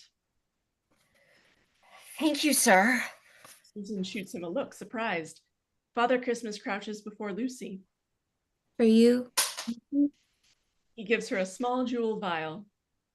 the juice of the fire flower. 1 drop will cure any injury, and though I pray you never have to use it. He hands her a tiny dagger. Lucy weighs it in her hands. I think I could be brave enough. I'm sure you could, my dear, but battles are ugly affairs. Turns to Susan. Now, Susan, because life is not lived entirely in the mind. Hands her a bow and quiver of arrows. She holds them awkwardly with her fingertips. And though you don't seem to have a problem making yourself heard, Father Christmas gives her a wink. Susan blinks, startled. He gives her an ivory horn. blow this, and wherever you are, help will come. I don't. Father Christmas just climbs into his sleigh. I'm afraid I must be off. The work does pile up when you've been gone 100 years. He turns to the beavers. But don't worry, your gifts will be awaiting your return. Lucy looks up at him. But what about Edmund? I hope these gifts will help you save him. He cups her chin. That you're willing to try should be gift enough for Edmund. Peter steps forward, his sword hanging regally at his side. Thank you, sir. Thank you, Your Highness. Long live Aslan, and Merry Christmas. He cracks the reins. The sleigh shoots off across the ice, the menacing rooster tail now a beautiful sight. Everyone watches him go. I told you he was real. Susan opens her mouth to speak, then just shuts it. Exterior Narnia forest day. Wolves fan through the forest, tracking a scent. From her sleigh, the witch leads her hunting party. Ginnerbrick smiles as muddy slush spatters Edmund's face. Is it me, Your Majesty, or is there a touch of spring in the air? It's you, Ginnerbrick. Maugrim drops back and runs alongside the sleigh. We've picked up the scent, Your Majesty. He's just up ahead. The witch smiles. Delightful. Exterior Narnia, Oak Forest, day. Fox prepares his party for war. Satyrs and squirrels pack provisions. Pack light, my friends. He nudges a wine bottle over to a squirrel. Not too light. The squirrel looks past Fox and drops the bottle. Seeing the squirrel's terrified eyes, Fox spins. There stands the witch. Edmund sits in the nearby sleigh. Having a picnic? Your Highness.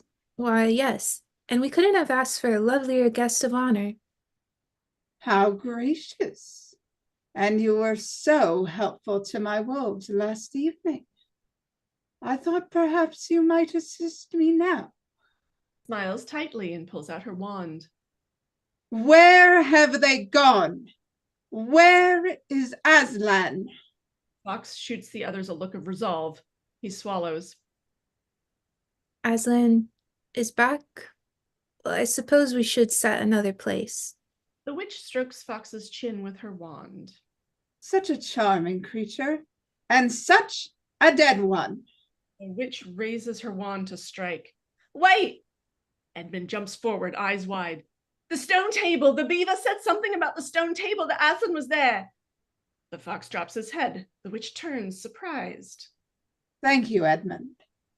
I'm glad these poor creatures were able to witness some honesty. Edmund sags. Before they die. She brings the wand down, piercing the wooden table. The animals scream as the magic radiates outward. No! Edmund watches in horror as the squirrels and satyrs turn to stone. Fox gives one last growl, then goes marble. The witch slaps Edmund, then grabs his face harshly. Think about which side you're on, son of Adam. Mine or theirs? The witch turns to Maugrim and his lieutenant. They'll try and make for the river. Gather your swiftest wolves. She turns to Edmund and tousles his hair. Little Edmund misses his family, don't you, dear? Edmund just stares, devastated. Exterior Narnia, forest near river, day. The Pevensies follow the beavers through a sparse forest. Around them, water drips from thawing icicles. I wonder if the professor had any galoshes in his wardrobe. Susan's foot sinks in a puddle. She yanks it out, all soggy. Be happy to go back and get them. The beavers stop, absolutely still. Quiet. The children listen. Then they all hear it. Running water. Exterior, great river, cliff, day. The group stands on a precipice, staring down at the great river. Cracks run along its frozen surface. Dark green water shoots underneath. To their left, a massive frozen waterfall looms, huge chunks of the ice cracking off. To their right, the river flows. Plates of ice break away, shooting downstream. Our shortcut is melting. Lucy stares down the rocky slope to the jagged ice. What do we do? Peter's eyes flick from shore to shore, calculating. We cross. We'll never make it. Peter adjusts his shield and sword, looking steely. Not if we keep talking about it. Peter scrambles down the hill. After a beat, the others follow. The beavers look at each other, worried.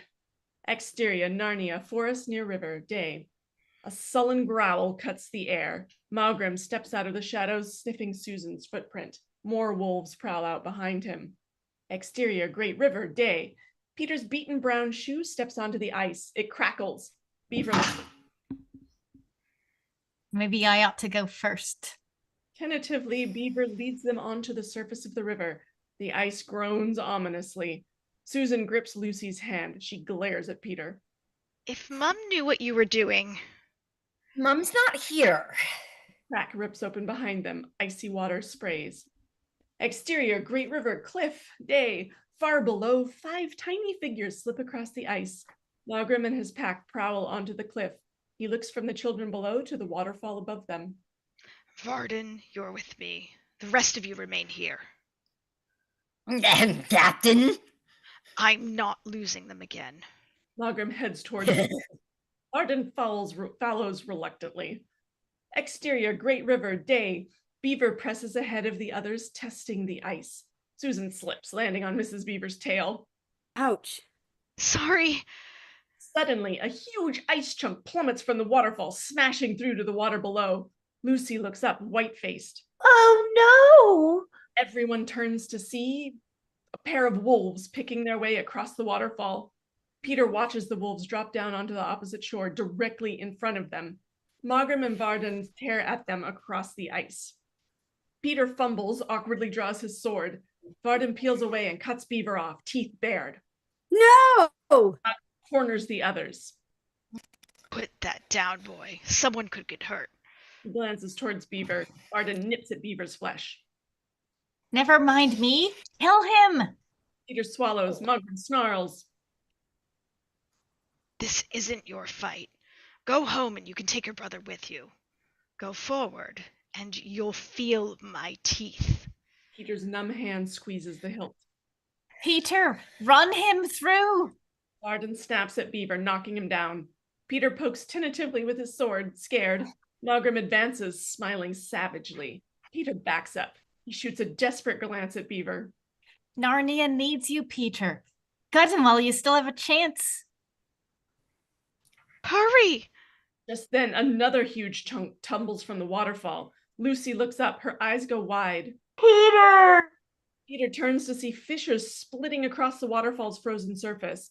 He looks from the waterfall to the wolf. Resigned, he starts to lay down his sword. Malgrim grins. You're even a bigger coward than your brother. Peter freezes. He stares straight into Malgrim's yellow eyes and raises his sword. Hold on to me! Susan grabs Peter's coat, taking Lucy with her other hand. Peter brings his sword down, driving it into the ice. Malgrim's yellow eyes go wide. Just then, the frozen waterfall bursts. Ice and water surge down the river. Peter holds tight to the sword as the water hits them. Children, beavers, wolves, all wash away. Exterior, Great River, downstream, day.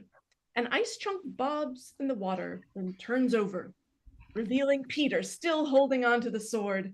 Susan and Lucy sputter beside him, desperately hanging on. Further down, Malgrim and Varden paddle vainly, but the current washes them downstream.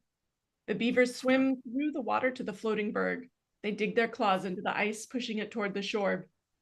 Exterior, clearing, day. 3 overcoats hang from a tree branch. In the distance, the group trudges up a damp foothill, heading east. Peter and Beaver walk in silence. Finally, That was stupid. You could have gotten everyone killed. I felt pretty sure you could swim. It's not me I'm worried about. Why didn't you kill that wolf when you had the chance?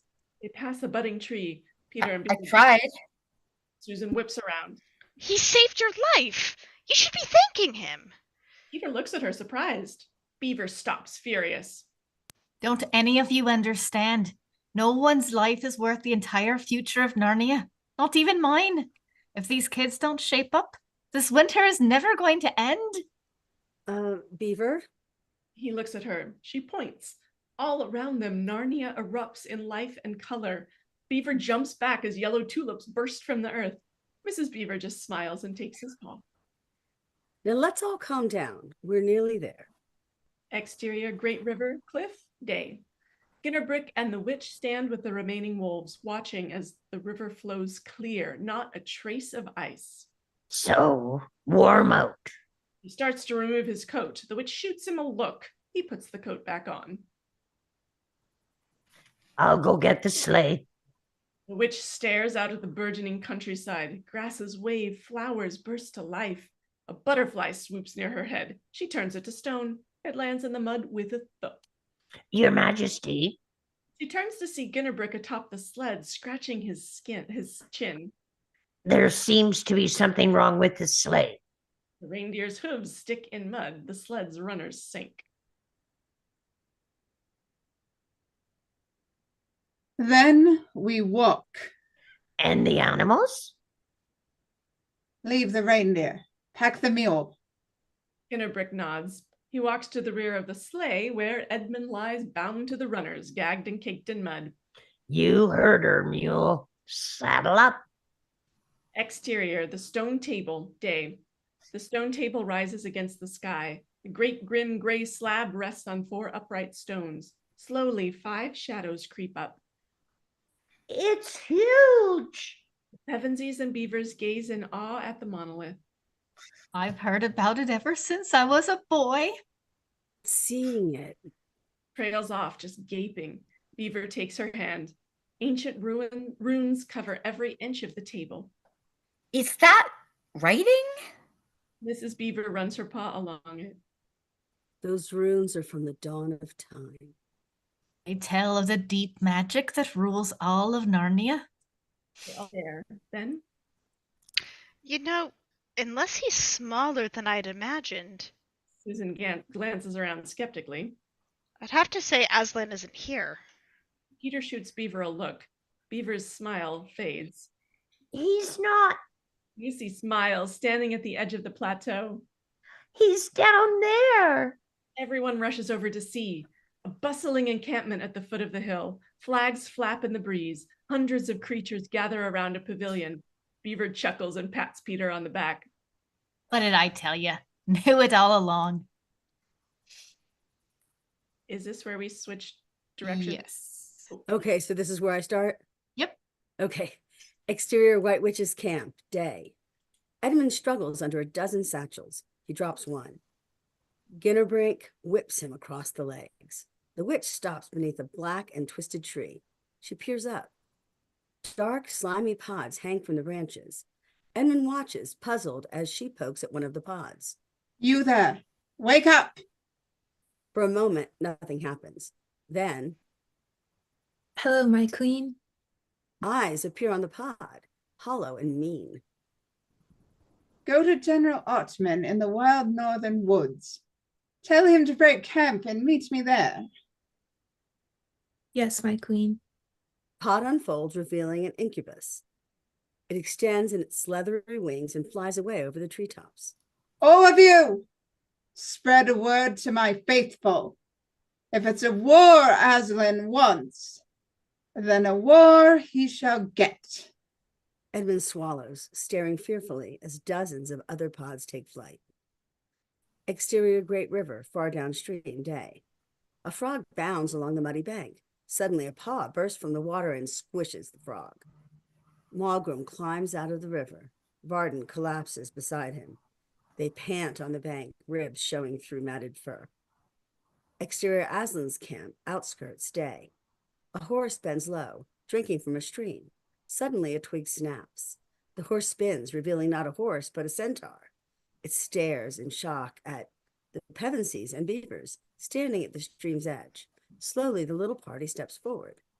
Susan freezes as they cross the stream. A pair of naiads, am I saying that right?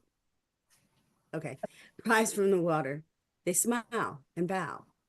As the humans and beavers enter the camp, musicians stop playing. A hush settles, and then a flurry of whispers.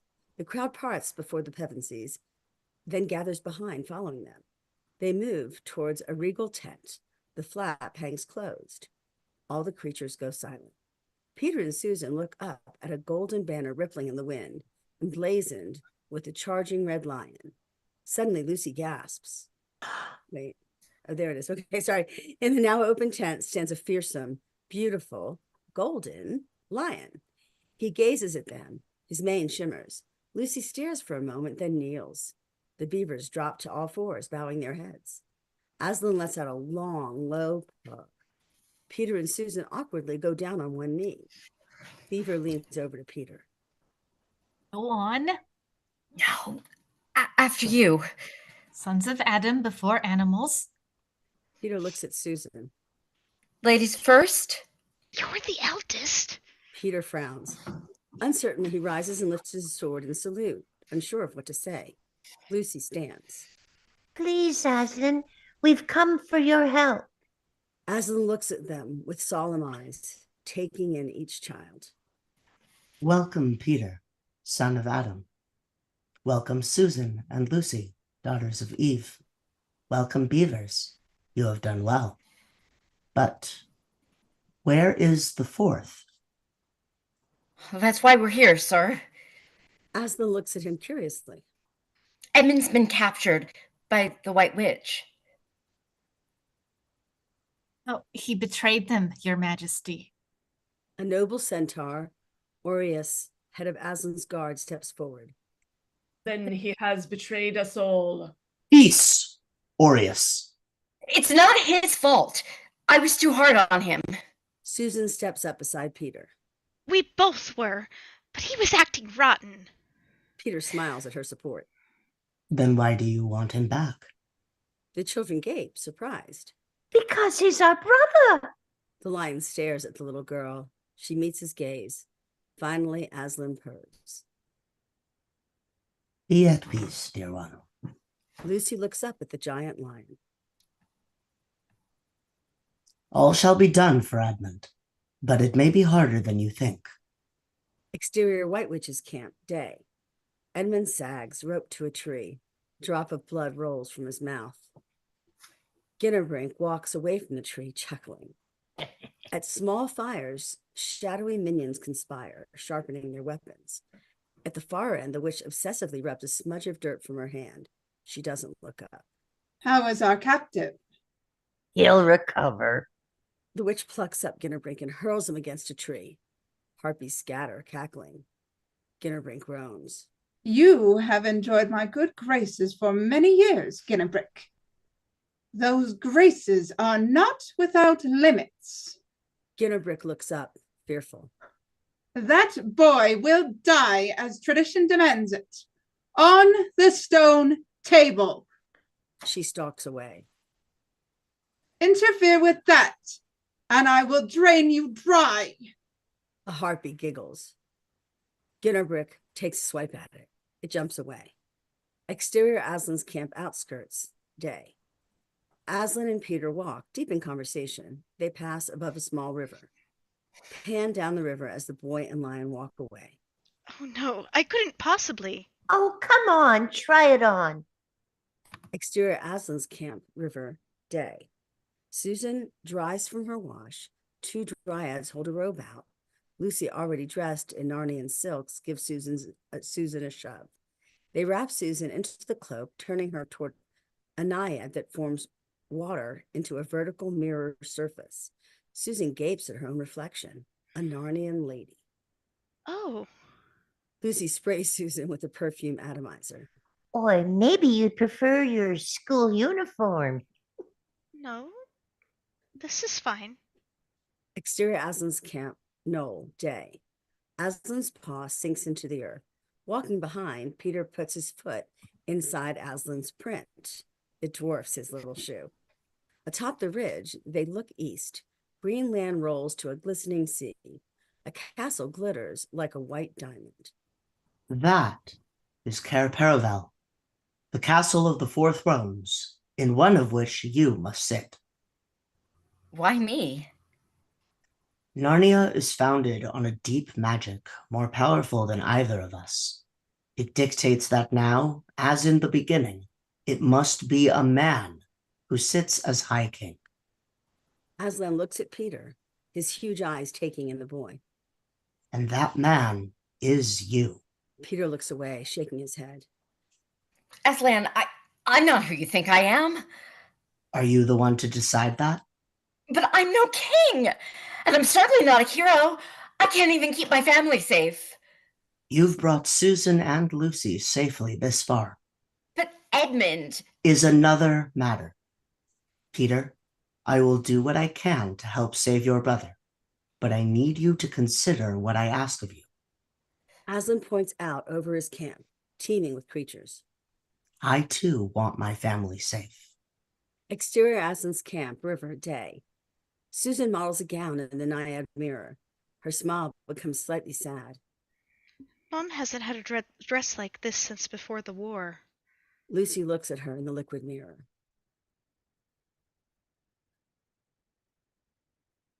Maybe we can bring her one. Oh, I don't know. It's not likely we can bring things back from the wardrobe. Lucy frowns. Susan stops herself. I'm sorry I'm like that. She smiles tightly. I'm trying, you know. Lucy touches her hand. I think you're doing a lot better. Suddenly, a low growl interrupts the quiet. The girls gape, staring into the mirror as Malgrim and Varden stalk in, eyes red, mouths open. Please don't run. The girls whirl. We're tired, and we'd prefer to kill you quickly. Susan backs up. Lucy's eyes swivel to her sister, terrified. Susan, the horn. Susan's hand goes to her dress. The horn's not there. She looks across the tent to her old skirt and the horn. Varden advances, baring his yellow teeth. Lucy sprays the perfume atomizer in his face. He staggers back, blinking and sneezing. Susan runs. Malgrim peels after her. She dodges. The wolf smashes through the mirror, which falls back into water. Susan snatches up the horn. She fumbles it to her lips. Cut and bleeding, Malgrim closes in. Exterior Aslan's camp, Knoll, day. Peter and Aslan walk down the hill toward the camp. Suddenly, a horn blast shakes the air. It's your sister's horn. Peter freezes. Aslan looks calmly at him, waiting. Peter clenches his teeth, then takes off down the hill. Aslan follows. Exterior Aslan's camp, river, day. Lucy clings to the trunk of a tree, reaching down for Susan, who hangs from a lower branch. Malgrim and Varden snap at her feet. A torn piece of Susan's robe hangs from Malgrim's teeth. Peter rushes in, sword drawn. Malgrim spins. Seeing Peter, he snarls in delight. Aslan, Aureus, and his men arrive. Varden backs away. Malgrim circles Peter. Give it up, boy. We both know you haven't got it in you. Peter grasps his sword. Aureus pulls his weapon. Aslan checks him with a growl. No, let the young prince fight this battle. Malgrim snaps his jaws. You should have killed me when you had the chance. He leaps, all teeth. Peter cringes, gripping his blade. The wolf falls upon the boy. Peter! They roll on the ground and then lie still. Everyone stares. Suddenly, Peter shoves Malgrim off. The wolf flops over, Peter's sword sticking out of his ribs. Varden flees into the forest. Aslan turns to Aureus and points into the woods. Follow him. He'll lead you to his mistress. Aureus gallops off, followed by a squad of centaurs. Susan and Lucy climb down and join Aslan, where Peter stares at the lifeless wolf. Peter pulls out his bloody sword. Peter, clean your sword. Peter looks down at his dripping blade. He quickly wipes it off on the grass. Now kneel. The girls step back as Peter goes down on one knee, confused. Aslan rests his paw on the boy's head. Rise, Sir Peter Wolfsbane, Knight of Narnia. Peter rises slowly. He looks at his sisters, serious. He sheathes his sword. Exterior White Witch's camp, Edmund's tree, night. Edmund wriggles against his bonds. Is the little king uncomfortable? Ginnerbrick walks up, chewing on a shank of meat. Does he want his pillow fluffed? Edmund turns away. Special treatment for the special boy. Isn't that what you wanted? Ginnerbrick puts a shank to the boy's chin, moving his head back. Her Majesty has big plans for you. He leans in close, baring his teeth. She's going to empty every drop of blood you've got onto the stone table. Edmund swallows. Don't you feel special now? Edmund looks Ginnerbrick in the eye. Let's see how special you feel after Aslan deals with your queen. Ginnerbrick pulls his dagger and lunges at Edmund. Exterior forest night. Varden rushes through the woods, branches whipping his snout. Ahead, fire flickers through the trees. Exterior White Witch's camp, night. The ragged wolf bursts into the clearing. The witch jumps to her feet. Your Majesty! Where have you been? The stone table, Your Highness, the humans. They're with Aslan. You've seen Aslan. Not an hour ago. The human killed my captain. I barely escaped with my life. And She you eyes led him them right to us. Varden's smile drops. The witch kicks over the fire, scattering sparks. Look to your weapons. Exterior White Witch's camp, Edmund's tree knight. Ginnerbrick presses his dagger to Edmund's throat. Suddenly, the woods behind him explode in a flurry of shouts. Ginnerbrick whirls around in time to see Aureus leaping out of the trees. With a flash of silver fur and black hoof, Aureus knocks the dagger from Ginnerbrick's hand. Ginnerbrick flees into the forest. Edmund stares, terrified. Exterior White Witch's camp, night. Aslan's soldiers set upon the witch's minions. A red centaur chases Ginnerbrick through the woods. Suddenly, Ginnerbrick sees the witch, wand raised high. He dives for her. The red centaur whinnies on 2 legs. He slams back down, but Ginnerbrick and the witch are gone. Exterior White Witch's camp, Edmund's tree, night. A sword slices through rope. Edmund falls to his knees, freed. He looks up at Aureus. My name is... I know who you are. The centaur points his sword, indicating for him to rise. Now get up. You'll kneel in front of Aslan, sir, but not before. Exterior Aslan's camp, night. Peter, Susan, and Lucy sit nervously around a fire. Armor clinks nearby. Peter stands. The girls whirl to see. Edmund led into camp by the centaurs. The boy sees his family, then lowers his eyes to the ground. Ed! Susan takes a step forward, but Peter lays a hand on her arm. Centaurs surround Edmund, solemn. Lucy bolts through the line of guards and throws herself into her brother's arms. He barely has time to react before Edmund. Aslan steps out of his tent, his face grave. Lucy looks sadly at Edmund. She mouths the words, Aslan. A centaur gently pulls her away. Aslan leads Edmund up to the ridge. The Pevensies stare at the figures silhouetted in the firelight. Exterior White Witch's camp, night. Bodies litter the camp. Ginnerbrick and the witch survey the damage. You should have let me kill him when I had the chance. Nothing has changed. Edmund will die exactly as I had planned. Her eyes narrow. Varden lies dying, leaking blood. She picks up a sword. Aslan may think he can ignore the deep magic, And casually runs Varden through. but I'm not one to forget. Your Majesty. A huge armor-clad minotaur steps out of the trees. A legion of soldiers stretches behind him. General Ottman, The witch smiles tightly. you're a little late. Exterior Aslan's camp, night. Peter, Susan, and Lucy wait anxiously. Finally, Aslan leads Edmund down the ridge. There is no need to speak to Edmund about what is past. They stare at their brother. Edmund clears his throat.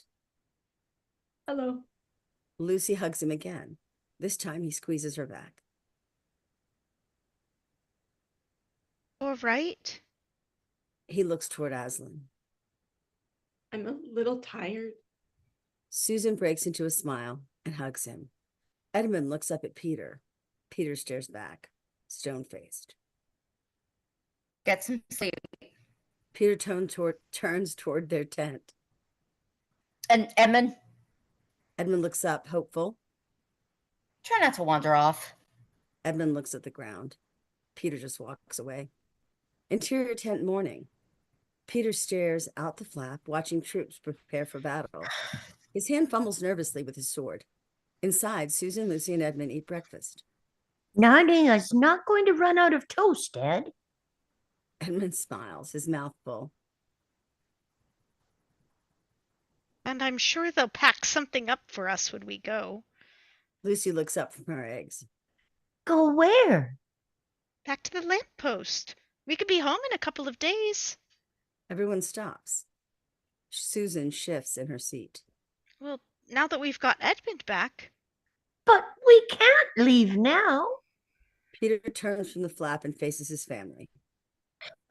Aslan didn't rescue Edmund so we could just abandon Narnia. It's a war, Peter. She looks to Edmund for support. Edmund already nearly lost his life. What are we supposed to do? Whatever we can. They all look surprised. Edmund puts his fork down, grave and serious. I've seen what the witch can do. I helped her do it. He pushes away his plate. I'm not leaving these people behind to suffer for it. Peter looks at his brother, respect growing on his face. Lucy takes Edmund's hand. Peter turns to Susan. Ed's right. We have to do our part. Does our part include getting killed? We just have to make sure it doesn't. The tent grows quiet. After a long moment, Susan stands. I guess that's it then. Where are you going? She takes her bow and quiver from a hook. To get in some practice. Exterior Aslan's camp practice ground, day. Susan pulls her bow tight and lets fly, missing the target entirely. Lucy hands her another arrow. Susan shoots, sticking her arrow in the edge of the target. Lucy hands over another arrow. Across the field, Edmund wobbles unsteadily atop a brown horse. Whoa there, horsey. The horse rolls its eyes. My name is Philip. Oh. A few feet away, Peter stares, uncertain. Are you sure about this? A sleek white unicorn goes down on its knees. It would be my honor, my lord. Peter and Edmund go thundering by on their steeds. Susan aims and nails the target just off center. She nods with satisfaction until a tiny dagger flies and sticks the bullseye.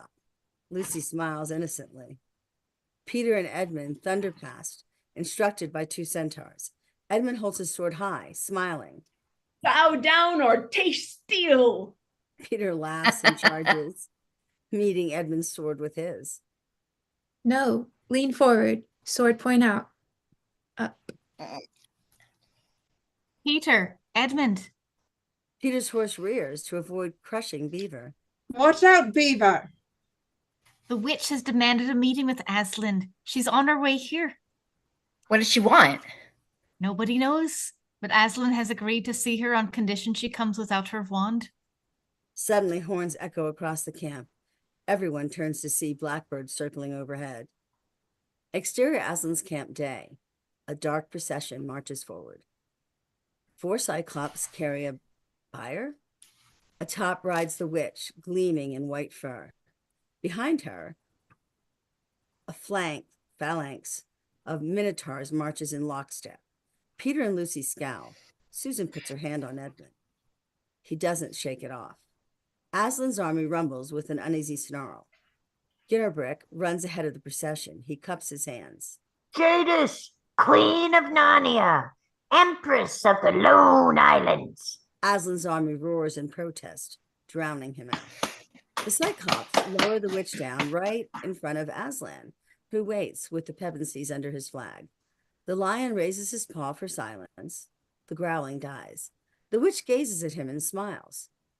You have a traitor amongst you, Aslan. Edmund swallows. His offense was not against you. Have you forgotten the deep magic? Don't cite law to me, witch. I was there when it was written. Then you should know it well. Every traitor belongs to me. Lucy gasps. Edmund just shuts his eyes. Beaver growls. Try and take him then. Peace, Beaver. Do you really think your master can rob me of my rights by mere force? He knows that unless I have blood, as the law says, all Narnia will be overturned and perish in fire and water. Aslan stares at the witch, smoldering. She smiles. You dare not refuse me. What you say Peter apprehensively watches Aslan. is true. Edmund opens his eyes, devastated. Lucy's face goes red. It can't be true. How can it be right to give Edmund to her? Aslan looks at her sadly. I didn't say that it was right. You said you'd help him. You said he was safe. The witch looks sideways at Lucy. I don't know, Edmund. Perhaps I'll call off our little bargain. She swivels slowly to Edmund, mouth stretched in a grin. They wouldn't have made such good servants after all. Edmund's face drops. Susan takes her arm away. Peter and Lucy sag. Aslan growls. Enough. I shall talk with you alone. Aslan and the witch walk into his tent. Everyone turns to Edmund. He wraps his arms around himself. Said I was sorry. Exterior Aslan's camp dusk. Edmund sits forlornly on the ground, pulling out blades of grass. Lucy leans on his back, glum. Susan looks at them, then to Peter, who stares at the tent. A bee buzzes, a bird chirps, and then They're coming. all eyes turn to Aslan and the witch as they exit the tent. The witch beams, triumphant. Aslan stares at Edmund for a long time, then raises his head to take in the entire assembly. He finishes on the children. She has renounced the claim on your brother's blood. Edmund's mouth drops open. Peter claps him on the shoulder. The witch mounts her bear, then peers down at Aslan. But how do I know this promise will be kept? Aslan's black eyes bore into her. Then he roars. The witch steps back. The witch steps back afraid. She signals to her troops and marches away, trying to maintain her dignity. The crowd jeers as she leaves, then rejoices once she's gone. Susan hugs a relieved Edmund. Only Lucy watches Aslan pad sadly into his tent. Exterior Aslan's camp. Campfire, night. Peter walks with Aslan. Will there still be war? Nothing has changed. Aslan acknowledges some creatures preparing their weapons. Tomorrow will be hard, Peter. Have no doubt about that. I had a thought. If I were the witch, I would enjoy this talk much less. Peter stops and stares at the deadpan lion. Aslan's whiskers twitch, then he smiles. Peter laughs. Continue, son of Adam. if I were the witch, I might try an attack during the night. It happens a lot back home. We'd be safer if our camp was on the other side of the river. An idea worthy of a general. But don't worry. Aslan lays a paw on Peter's shoulder. The witch will not make an attack tonight. The great lion walks away. Peter looks after him, puzzled. Exterior Aslan's camp, night. The full moon shines over flickering watchfires.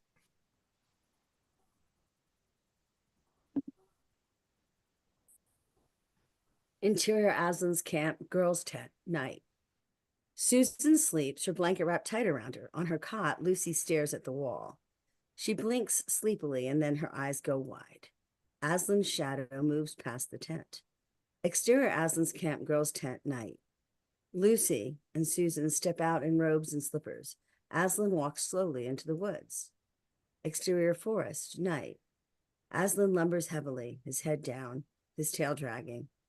Susan and Lucy sneak from the tree to tree, following. Exterior forest near stone table, night. Aslan's paws flatten the grass. The girls hesitate, then follow him onto the exposed plain. The lion stops. Children, He turns and stares at them, his eyes big and sorrowful. why are you following me? Lucy stands, small and exposed. We couldn't sleep. They hike their hems and run to him across the wet grass. Please, couldn't we come with you? Aslan sighs. I'll be glad of the company. But promise me you'll stop when I tell you. He stares off across the plain. After that, I must go alone. Aslan smiles sadly, then walks on. Exterior stone table hill, night. Aslan leads the girls up the steep slope. They rest their hands on his fur, near the top. He turns. It is time to return. And no matter what, do not let yourselves be seen by anyone. But Aslan, Aslan stops her with a look. Thank you, girls. Now go. With one last look at them, Aslan disappears over the ridge. Beyond the rise, firelight flickers. Susan looks toward camp, but Lucy gives her a tug. They crawl toward a scrub bush at the very top. They peer through the leaves and gasp. Exterior, the stone table, night. Aslan walks alone toward the stone table, his head lowered, avoiding the sight of dozens of vile creatures. Minotaurs, incubi, hags and cruels, ogres, sprites, and horrors. The air hangs still. Torches burn straight to the sky. Finally, Aslan looks up. There, at the foot of the stone table, stands the White Witch. The girls gasp. Aslan stares at the witch. The witch stares back, hesitant. Finally, she grins. Behold, the great lion! 4 hags go out to Aslan. They peer at him, scared. Finally, one pokes the lion with a bony finger. The hags break into a cackle. The whole crowd explodes with sick laughter. Aslan just stares at the witch. Creatures rush the proud lion, knocking him over, rolling him onto his back. Bind him! Lucy tries to go to him. Susan holds her down. why doesn't he fight back? Harpies bind Aslan's feet and drag him along the ground. The witch raises a pale hand. Stop! The crowd freezes. Let him first be shaved! The crowd roars. An ogre hacks off Aslan's mane. Lucy weeps. Susan just rocks back and forth. Aslan's hair lies shorn around him. His face looks smaller, his head bleeding from tiny cuts. Here, kitty, kitty. Meow. Does Pussums want a bowl of milk? Lucy turns her head, unable to watch. They kick and beat Aslan. Tiny creatures spit on him. Aslan stares up sadly at the night sky. They muzzle him, cinching black leather over his mouth. Ogres lift Aslan onto the table. Hags bind him to the rock. A hush falls over the scene. At last, the witch climbs atop the table. She bares her white arms, drawing from her robes a stone knife. And now, Aslan, who has won? Did you really think that by all this you would save the human traitor? So the deep magic will be appeased. But when you are dead, what is to prevent me from killing him as well? From killing all of them? She leans close to Aslan's ear. My good word? The witch takes one final look at Aslan, bound, blood running from the wounds on his head. Understand. You have given up your life and saved no one's. In that knowledge, despair and die! Aslan's gaze moves from the sky to Lucy, hiding in the shadows. Their eyes lock. The witch slowly cocks back the cruel knife, then savagely slashes downward. Aslan's eyes close. Susan and Lucy turn away. The witch raises her bloody dagger high. Narnia is ours! The crowd shrieks. General, prepare your troops for battle. The witch looks down at Aslan. However short it may be. The horrors dance in a frenzy, silhouetted in the fire. Susan and Lucy cower as the witch leads her minions right past their hiding place. Finally, the last tentacle drags past, leaving the hill in silence and moonlight. The girls slowly approach the lifeless lion. Susan strokes his limp paw. Lucy kisses his head, hopeful. Still warm. But she realizes there's no life in him. She weeps. Susan fumbles at the muzzle around Aslan's mouth. Finally, it comes free. Aslan's noble face hangs slack. Must have known what he was doing. Susan breaks down. Lucy holds her. They sob quietly in the moonlight. sitting vigil. Slowly, Lucy's eyes focus. She squints. Oh no! A line of mice climbs onto the table, swarming over Aslan's bound body. Get away! Get away, all of you! She swats at the mice, then stops, stunned. The mice begin to chew the ropes, freeing Aslan. Exterior Aslan's camp night. A centaur sentry looks up to see a satyr running full speed for the camp. They're on the move! Interior Aslan's camp, boys' tent night. Peter writhes asleep, bounds up in his sheets. Suddenly, Edmund shakes him. Peter, get up! Peter's eyes open just as a warning bell rings frantically outside. What? The witch's army's coming. Peter reaches shakily for his sword. Get Susan and Lucy and meet me in Aslan's tent. Interior Aslan's camp, Aslan's tent, night.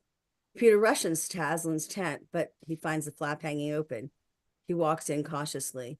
Edmund rushes in. The girls are gone. Peter indicates the empty tent. Maybe they're with Aslan.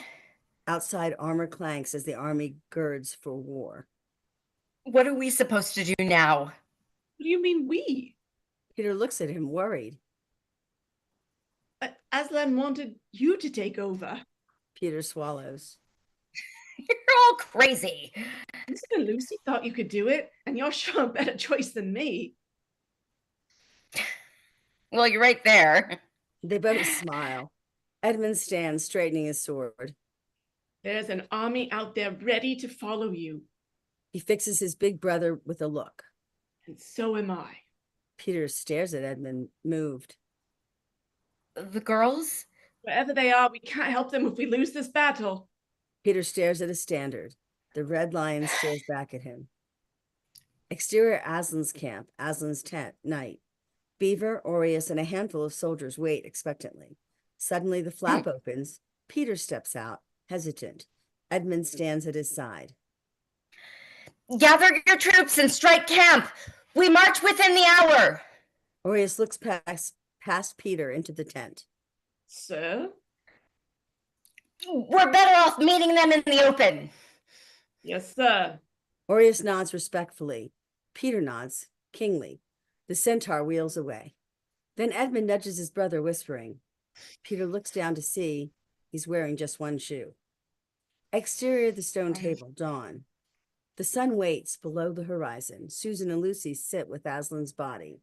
His ropes lie on the table around him, chewed free. He looks better in the light, doesn't he? Susan watches a column of smoke hurl from the camp below. We need to tell the others. Lucy strokes the lion's flank, her voice choking. What? Lucy bursts into tears. Gently, Susan pulls her away from the table. Lucy wraps her arms around herself. I'm so cold. They walk toward the eastern slope.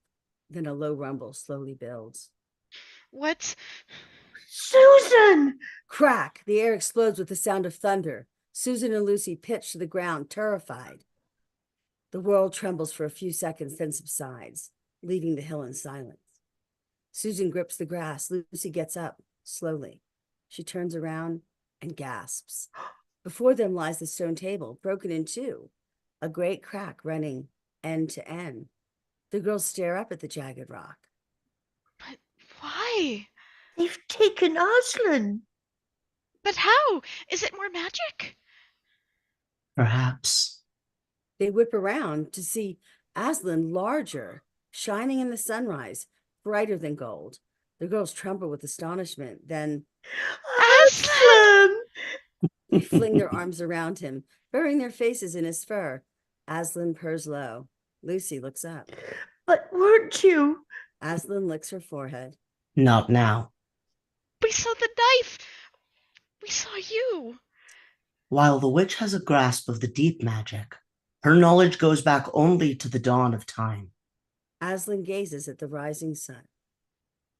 But there is a magic deeper still, older than Narnia itself. A magic that goes beyond rules, to truth, to what is right and what is wrong.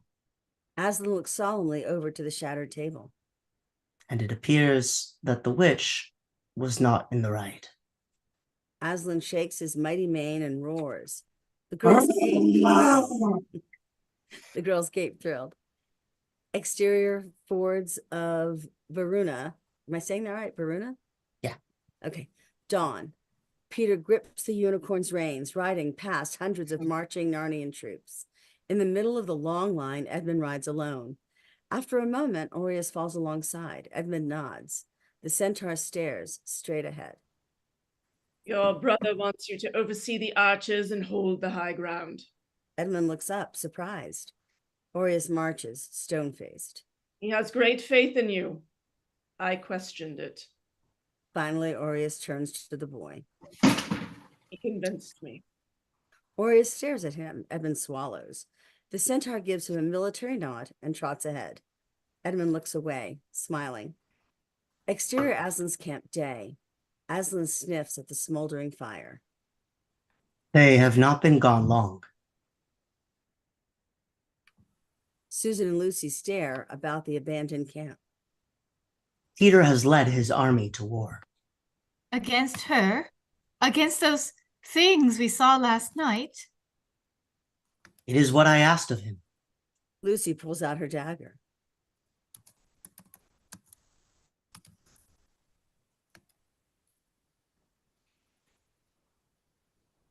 Lucy?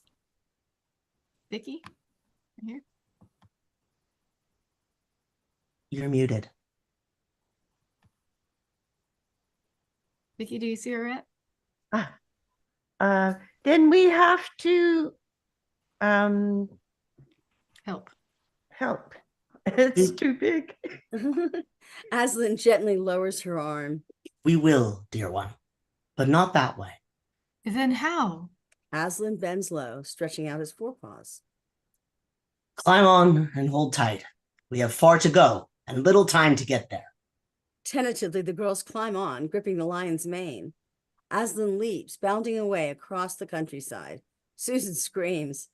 Lucy laughs. Exterior battlefield, morning. A centaur hoof paws the ground. Peter's army, 5,000 in all, stands nervous but ready. An eagle soars through a cloudless sky over an open field, crying a warning to the waiting troops. It wheels above a rocky outcropping.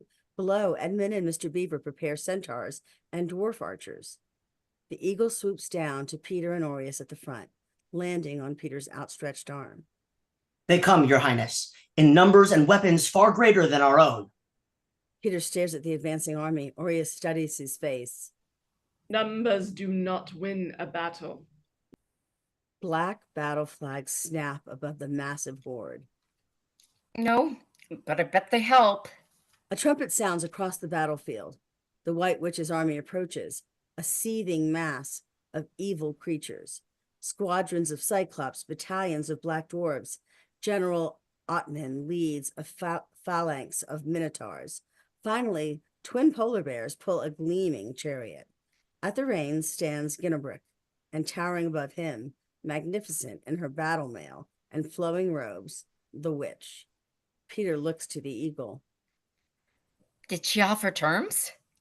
Exterior Beaver's Dam, day. Aslan vaults over the top of a hill, the two girls clinging tightly to him. They bound past the Beaver's Dam, now flowing with water. Exterior battlefield, day. Peter rides in front of his troops. Soldiers of Aslan, today we face a grave battle and likely a costly one. It may not have to be that way. The witch has offered a deal. Soldiers murmur. She will withdraw and you may return to your homes if Edmund and I surrender ourselves to her. Several bears growl. Peter raises his hand to quiet them. If you wish it, we will go. A fawn scowls, shaking his head. If you do not, we would consider it the greatest honor to stay and fight by your side. The crowd explodes in a fierce cheer, banging their swords against their shields. I think you have your answer. Peter searches the hill behind him. He finds Edmund standing with Beaver. Edmund nods, supportive. Peter lifts his sword, accepting their allegiance. Across the field, the witch smiles thinly. Beside her, Ginnebrick pulls on his helmet. The witch turns to General Ottman. I'm not interested in prisoners. Eradicate them! Otman roars. With a thunder of hooves and steel, the witch's army charges. Peter waits, sword held high. The dark army approaches in a cloud of dust. Finally, Peter swallows and brings down his sword. Eagles, falcons, griffins, and hawks take flight, large stones gripped in their talons. Rocks fall from the sky, cracking the skulls of the evil army, breaking their formation, but still they advance. Peter points his sword toward the enemy. Charge! Peter gallops at full speed, leading the wedge of centaurs against the now disorganized black army. Crash! Talons, claws, swords, and lances collide. Creatures on both sides fall. Exterior witch's castle, day. Aslan and the girls gallop toward the witch's castle, now soft and melted. Ice falls from the decaying structure. Lucy swallows. Aslan digs his claws into the dirt, tensing his muscles. The girls shut their eyes. He leaps, sailing over the castle wall. The girls scream. Exterior battlefield, day. The battle rages. Peter's army has the upper hand. From his vantage point, Edmund sees the White Witch send in her infantry. He signals. A flaming arrow shoots high. A phoenix strafes the battlefield, disintegrating as it lays down a wall of fire, cutting off the witch's troops. Peter's troops cheer. Then the witch drives her chariot right through, extinguishing the fire. Her army pours in. Peter signals a retreat back to the rocks, riding for safety. He passes Aureus, riding hard toward the White Witch. Aureus leaps over her polar bear, swinging at her. She ducks, and with a thrust of her wand, turns him to stone. Interior, witch's castle, courtyard. A stone centaur stands in the courtyard. Aslan lands lightly beside it. The girls roll off. Susan flattens her hands on the reassuring ground. I don't think anything's broken. Then she looks up to see a 12-foot stone giant towering over her. Ominous stone animals fill the courtyard. The girls look to Aslan, confused and horrified. Aslan approaches a stone unicorn. He leans forward and breathes on its face. A warm glow spreads over the unicorn, moving across his frozen body like a flame catching. Lucy and Susan gape, astounded. All around them, statues come back to life. The stone tiger stretches himself awake, Edmund's charcoal glasses and mustache still scrawled on his face. Two nearby dogs giggle. Whoa, whoa. Aslan moves in the middle of the courtyard. Leave no corner unsearched. Today, all of the witch's prisoners go free. Lucy's eyes go wide. She frantically searches the courtyard. Suddenly, she skids to a stop, gaping in shock. Exterior battlefield, day. The battlefield lies silent. Stone statues and wounded soldiers litter the ground. Suddenly, a distinct clash echoes from the rocks. A griffin dives into the skirmish. Exterior battlefield, rocks, day. The White Witch runs down a fawn, turning him to stone. Edmund's archers take down one of her polar bears, throwing the White Witch and Ginnerbrick from the chariot. Peter watches as Ginnerbrick unleashes the other polar bear. It charges up the hill at the unsuspecting Edmund. Peter's unicorn breaks into a gallop, fighting off werewolves. Peter takes down the polar bear. Otman spies Peter and throws his axe, hitting the unicorn, knocking Peter from his saddle. Peter scrambles for his sword, but Otman towers over him. At the last moment, with his dying breath, the unicorn pierces Otman's breastplate. Peter springs up, only to find himself surrounded by ogres. Across the field, Edmund spies the witch stalking straight for Peter. Oblivious, Peter fights on. Edmund runs, fighting valiantly, vaulting over statues. The witch closes in on Peter, his back turned. She raises her wand. The tip sparkles. Edmund leaps, bringing his sword down, smashing her wand in two. Half the wand falls harmlessly to the ground, just a stick. Peter spins. The witch stares from the broken wand in her hand to Edmund. Her green eyes go wide. Edmund tries to roll clear, but with a terrifying scream, she stabs him with the jagged end of her wand. No! Edmund lies still, the wand sticking from his ribs. Enraged, Peter charges the witch. She smiles and draws her stone knife. Aslan! Interior Witch's Castle courtyard. Aslan joins Lucy as she stares into an alcove. Across the way, Susan watches a giant shake itself awake. He looks down at a dwarf at his feet.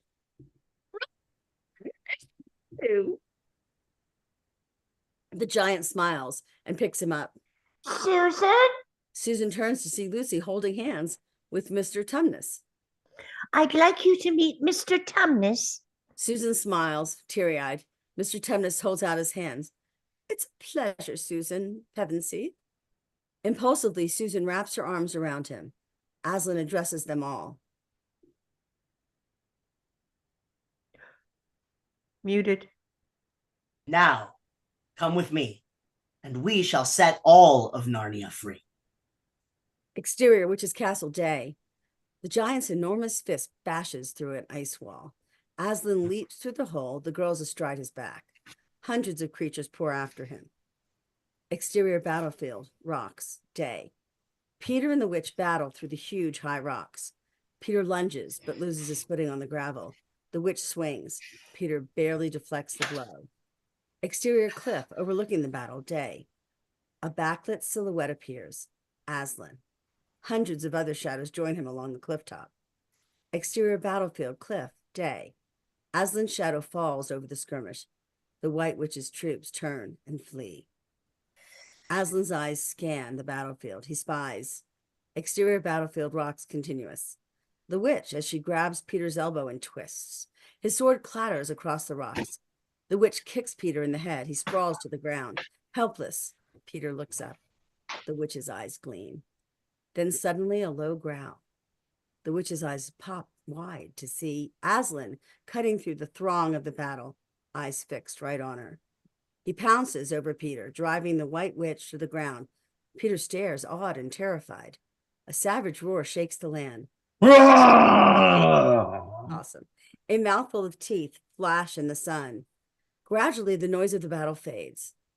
And though reinforcements battle all around them, Peter and Aslan stand alone. Aslan gazes at him with a sorrowful look. Exterior battlefield, rocks, later.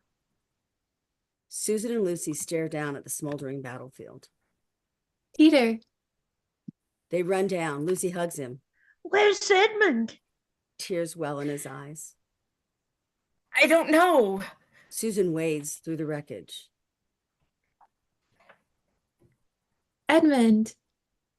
Her cries echo across the battlefield to where Edmund lies, his fingers grasping at the wand stuck in his side. Pan over the weapon-strewn ground to Ginnerbrick, lying in the mud, blood seeping from his forehead. He stares at Edmund, eyes red with hate. The dwarf's gnarled hand reaches out and grips an axe. He drags himself to his feet. His shadow falls over the helpless Edmund. The boy's eyes flutter, then freeze with fear. Above him, Ginnerbrick bares his black teeth and raises the axe. Across the field, the other Pevensies search frantically. Suddenly, Susan sees something over Peter's shoulder. Down. Peter drops as Susan whips an arrow from her quiver. She lets fly. Ginnerbrick starts to swing his axe, then stops. He looks down. The point of an arrow protrudes from his shoulder. He topples over, incapacitated. Peter, Susan, and Lucy race over. Susan cradles Edmund's head. Peter stares at his wounds. They both turn to Lucy. She fumbles and produces a tiny crystal vial. She drops to her knees and unstops the bottle. One glistening drop splashes onto Edmund's lips. Edmund's ragged breath becomes regular. After a moment, his eyes open. He smiles, weak but alive. Lucy hugs him for a long time. Lucy. Aslan stands behind them, his face stern. There are many others wounded. Lucy looks down at Edmund, bothered. I know. Oh, just a minute. Aslan gives a low growl. Daughter of Eve, there are others at the point of death. Must more people die for Edmund? Lucy swallows. She and Susan share a long look. I'm sorry.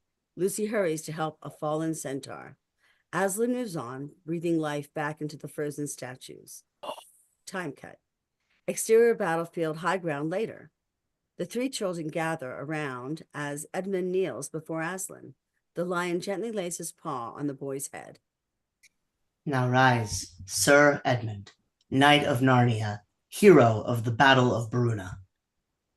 Edmund struggles to his feet. Wait. Oh, thanks. Honored. Exterior Great Eastern Seashore Day. Peter, Susan, Edmund, and Lucy walk on either side of Aslan. Behind them, the victorious army marches, jubilant. The beavers gambol in the surf. Mr. Tumnus picks his way along the sand, trying to stay dry. Peter stops. In the distance, Claire Paravel shimmers, ivory spires clear against the blue sky. For a moment, all four Pevensies just stare. Suddenly, a giant wave soaks them. Aslan splashes in the water, growling playfully. They run after him, laughing, being children. The giant orange sun sinks to the sea, setting it ablaze. Exterior Care Paravel. Day. Mermen and mermaids splash in the surf beneath the balcony of the Great Hall. They look up as trumpets blare. Interior Care Paravel. Great Hall. Day. A red dwarf blows a strangely curved trumpet. Sunlight pours through stained glass windows down onto four thrones. The children stare, astonished. On one, the carving of a sword. On another, a horn. A third features a tiny bottle. On the last has been carved a wand, broken in two. Lucy looks to Aslan. He nods. She sits in her throne, tentative. Then she looks down to find a beautifully carved footrest, just her size. The Pevensies sit grandly upon their thrones. Narnians crowd the hall, gazing happily. They part as Aslan enters. He stops in front of the children. After a long, proud moment, he nods. Mr. Tumnus pins a silver laurel to Lucy's hair. To the eastern sea, I give you Queen Lucy, the valiant. Aureus perches a silver crown on Edmund's head. To the western wood, King Edmund, the just. Mrs. Beaver places a ring of golden flowers on Susan. To the radiant southern sun, Queen Susan, the gentle. Finally, Mr. Beaver rests a heavy gold crown on Peter. And to the clear northern sky, I give you King Peter, the magnificent. The Pevensies sit crowned, the prophecy fulfilled.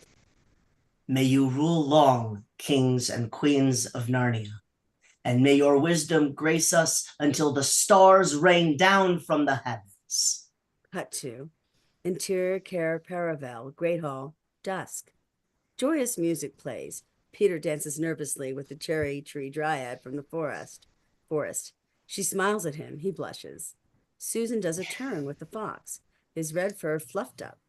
He hops as the beavers waltz by, their tails sweeping the floor. Creatures gather around the feasting table. Edmund loads his plate. Suddenly he freezes. Before him sits a big platter of Turkish delight. He reaches out. Just then Lucy whisks it away. They share a grin. Through the dancers, Lucy notices a golden figure slipping out into the sunset. Exterior Care Paravel, balcony, dusk. Lucy rushes out to find Mr. Tumnus standing at the railing. Down below, Aslan walks along the shore, away from Care Paravel. Is he coming back? She watches Aslan grow smaller and smaller.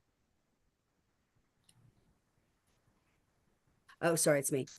In time, one day you'll see him and another you won't. It's all right. He'll often drop in, but you mustn't press him. They both stare out at the lion retreating in the distance. After all, he's not a tame lion. But he is good. Lucy's eyes well up with tears. Tumnus offers her his handkerchief. Here, you need it more than I do. Finally, Aslan disappears into the darkness, leaving only his deep footprints in the wet sand. The footprints fade as the light gradually turns to day. Reverse to find Lucy, now a lovely young woman, staring over the same stretch of golden sand.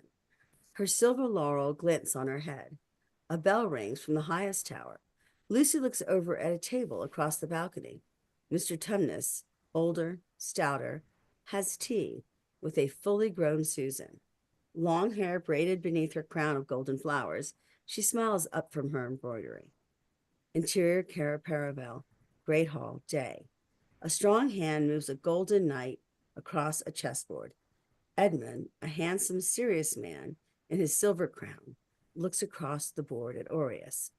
Gray flecks the centaur's coat. The bell rings. Edmund and Aureus look up. Exterior Caravel, courtyard, day. Peter gallops through the gates, a master horseman. He leaps down and bows low in one swiftly gallant motion. Everyone waits in the courtyard. Welcome home, King Peter. My lord is a bit of a show-off this morning. It's only because of the news I bring. Smiling, he fixes his hat back upon his head. Sorry. The white stag has been seen in Narnia. The courtyard goes silent. Lucy grins. Exterior, the stone table, autumn, day. Susan gallops across the grassy field. Peter, Edmund, and Lucy ride ahead, dressed for the hunt. Above them loom the ruins of the stone table, overgrown with orange flowers. Exterior Narnia woods, autumn, day. The group slows to a walk, picking through a thicket. Suddenly, the white stag tears away through the woods. Lucy kicks into a gallop. The others follow. The white stag stays just out of reach. Exterior lantern waste, autumn, day. The riders burst out to find the white stag gone. Instead, there in the middle of the clearing stands a metal post. They stop, curious. Peter circles his horse around the pole. Yes. There's a tree of iron. But if you look upon it, there's a lantern set atop. What purpose is this? By likelihood, it was placed here when the trees were fewer. Peter dismounts. By the lion's mane. Oh, By reaching the to touch lion's the pole. mane. Go ahead. Sorry. By the lion's mane, it works upon me strangely. It runs into my mind also, as if in a dream. Or a dream of a dream. The others climb off their horses, letting them graze. Edmund peers into the dark wood. Did anyone see in which direction our noble prey did go? A cold wind blows. Perhaps it did go home. Perhaps the great wisdom comes in, not catching it, but going where we have soft beds and hot food. Won't we then learn all the more about the comforts of home? Edmund and Lucy share an eye roll. Just then, the white stag bursts from the brush. The four scramble after it on foot into the woods. Susan's horn hangs from her saddle, left behind. The kings and queens run, breathless. The wood grows darker and quieter until... Does anyone see it? Is that not something over there? The Pevensies step forward, slowly, arms out. Darkness envelops them. Feel a strangeness. These are not branches. A shaft of light appears ahead. They're coats. Interior, wardrobe room, day. The wardrobe doors bang open and out tumble the four Pevensies. Young again, and in their old English clothes. Simultaneously, the hallway doorknob turns. The professor enters the room, startled. Oh, I'm sorry. I didn't know you were in here. They stare around, dumbfounded. The professor looks curiously at Peter, Susan, Lucy, and Edmund, sitting on the floor. What were you all doing in the wardrobe? The Pevensies look at each other. Slowly, their astonishment turns to compulsive laughter. I would not believe us if we told it of it, sire. The others laugh more. The professor merely smiles knowingly. Are you sure? The laughter is replaced with surprise. Interior bedroom hall, night. Moonlight fills the silent hall. A door creaks. Lucy steps out, tiptoeing in her nightgown. She steals down the hall, around the corner, and up to interior wardrobe room, night. The wardrobe stands silent against the wall. Lucy bites her lip and opens the door to find coats. She pushes them aside. Nothing but coats. I'm afraid you won't get back in that way. Lucy spins. The professor sits gently in his bathrobe and pajamas. He smiles sheepishly. I already tried. Will we ever go back? I guess you'll just have to keep your eyes open. Lucy smiles back. Then she closes the wardrobe and holds out her hand. He takes it. They pad softly back to bed, leaving the room dark and quiet. All is still. Then with a creak, the wardrobe door opens, and a shaft of golden light spills into the room. Fade out. Hooray!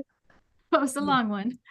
It's interesting. fun. Like the door is only open to men when there's a need in Narnia for them. It's always been that way. Could be, yeah. That's what the books say. Mhm. Yeah, that is the canonical explanation. I was first introduced to this when I was 8 years old, and I was living with a family were going to school, and my family was trying to find a place in the town, and I was just introduced to the BBC movies, and I sort of threw my inspiration of the White Witch from the BBC movies into here, even though they're not the same film, just because I felt, why can't I be a little more intense just for the fun of it? There's good memories. I've got good memories of both the BBC movies and the new movies, but I wish they had done all the books, not just the few. There was a massive drop off in the viewership, and they ran out of money and did not fund. Like Voyage of the Dawn Treader had like a fraction of the budget of because Prince Caspian is, you know, like a crummy book anyway. So like, Excuse you. Excuse you. Yeah, Oh no, my I'm sorry. I have goodness, how dare deep you. opinions. I will not have you sullying the Crummy book, name. it's a great book. It's not a crummy book, it's a great book, but like if I'm going to rank all the books, I'm going to put it second to last before The Last Battle, which is like the weirdest book ever in the history of the world. It's to read weird, but it's 7 very cool. and Jewish. Say I'm again? going to interrupt you guys just for a sec because I know some folks are on opposite. Yeah. Oh, I'm routes sorry, here. Kat. I'm sorry. You're We're fine. getting too passionate. No, Yeah, it's fine. It's I'm fine. I West know Coast, it's but late. I'm exhausted. So I'm probably going to need to bow out. So I just wanted to say thanks. Oh, nice to meet you. Thank you all if very anyone wants much. to This stay was for super, discussion, super that's fun. good. Thank you all you for all. reading. Yes. Thank you. For Thank you. being Thanks, patient I with enjoyed it switching too. parts throughout the whole script.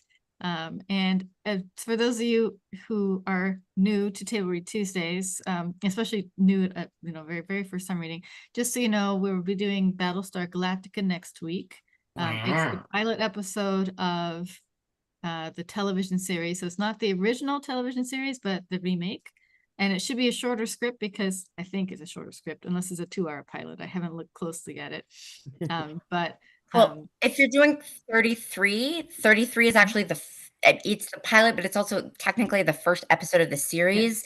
And then there's a mini series that's sort of like a pilot that introduced. So we're not doing that. 33 is like just a single length episode. Yeah. Right. Because I'm So this starts right on the tail end of the mini series of the reboot. But I haven't had a close look at the script yet, but just so you know, we'll hopefully have it more even as far as numbers of parts and lines. Well, this one had an awful lot of actions and descriptions, more than I was expecting. Dude, honestly, it's weird to say that going from actions and descriptions for Act 1 and 2 to being Aslan, I was like, I felt like, okay, this is a relief. This is actually a downgrade in the amount of talking I'm doing. Yes, but it's more energy because you're putting your emotion into a character and putting your mindset in the character, and when you focus really in a character, then you just lose yourself in the character, and oh my god, and it's Aslan, you're just no, yeah, it's a lot of just being very intensely focused. Because he may seem like he's monotone, but oh my god, he just kind of it's not that he's monotone. Like the way I understand it, right, is that because Aslan has such he sees the big picture, it's hard for him to get as worked up about a lot of things as people who are very focused on these small here and now details. Yeah. And so it's a lot of just like, listen, I need y'all to just calm down and trust me that I know what I'm doing, and you need to stop freaking out. And if you just let me cook. This will be fine, you know? Yeah. As Aslan, he's just such an emotional character, and he's so fluid. He's like one of those awesome, like kind of iconic fantasy characters. So that's really cool. Yeah.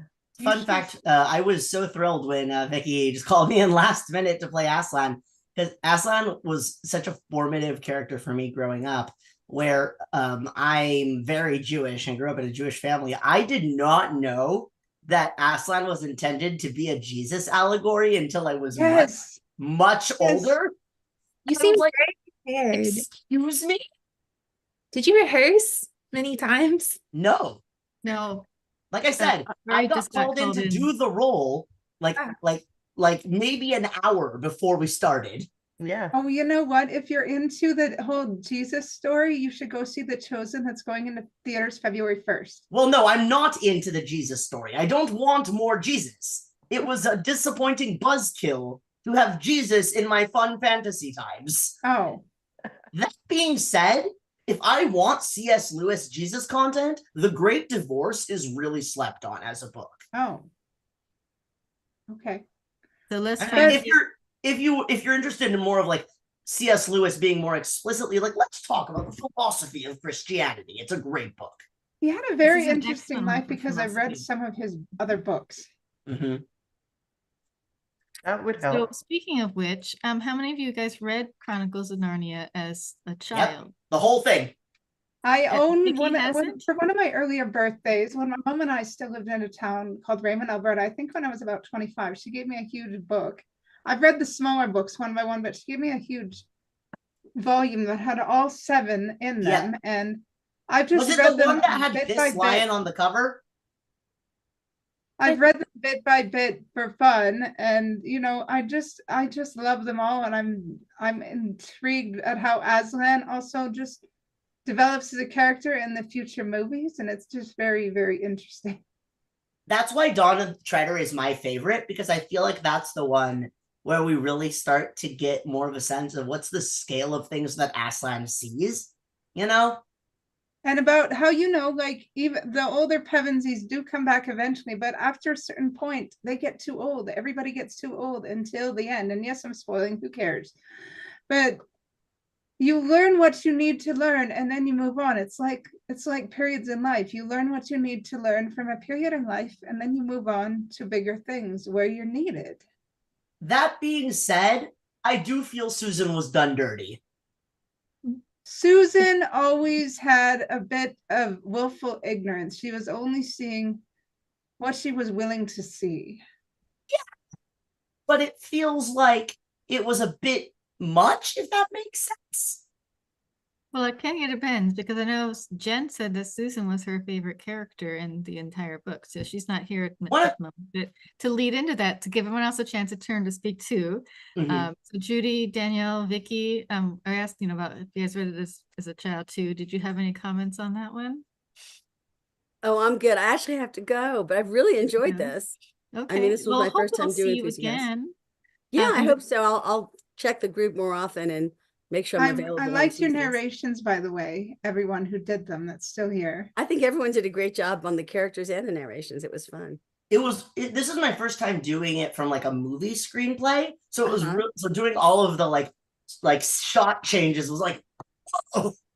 And by the way, Judy, are you from the South? I hear South in your voice. Oh, really? Oh, no, that's weird. No, I'm not. I mean, it's complicated. I was born in Philadelphia. When I was 8, we moved to Florida near Cocoa Beach, Cape Canaveral. And then I was there 9 years. And then I went back to Philadelphia and New York for like 4 years. And then I did move to South Carolina. So then I hear the South in your voice a little bit. No one ever says that. That's really funny. So I was in South Carolina for probably like 18 years. So yeah. Yeah, I do hear tiny bits of South. That's funny. I'll remember that. And now I'm in California, and I've been in California for 24 years. Oh, California's so nice. Yeah, that is funny, though. You must have a good ear. I must not realize. Just the way you say certain words, like realize, you put a twang. Well, that's okay. When I moved to Florida, I remember I was 8 years old, and I was being teased a lot. It's funny how kids will tease other kids. But I said, like, like if you're going to carry my bag or you want to carry something, I said carry, right? And they would go, oh, carry. It's carry. I said, carry? And they said, yeah, it's carry. You carry something. You carry your books. I'm like, no, you carry your books. Anyway, just little words like that I got teased about when I was younger, but I hadn't thought about, No, dialects I or think it's accents that cool. much. Okay. It's I love mostly just Southern weird. accents. It's a weird thing for the kids to like latch onto more than anything. Isn't it when you're 8 years old? Yeah. I think accents are cool, and I'm always starting conversations about mentioning people's accents, and people love it. Okay.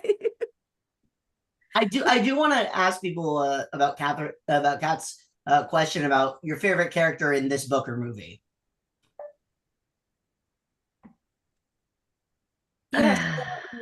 Yes, I think I was gonna say to Judy that I appreciated she took Mrs. Beaver and yeah, like I know that feeling, so definitely. And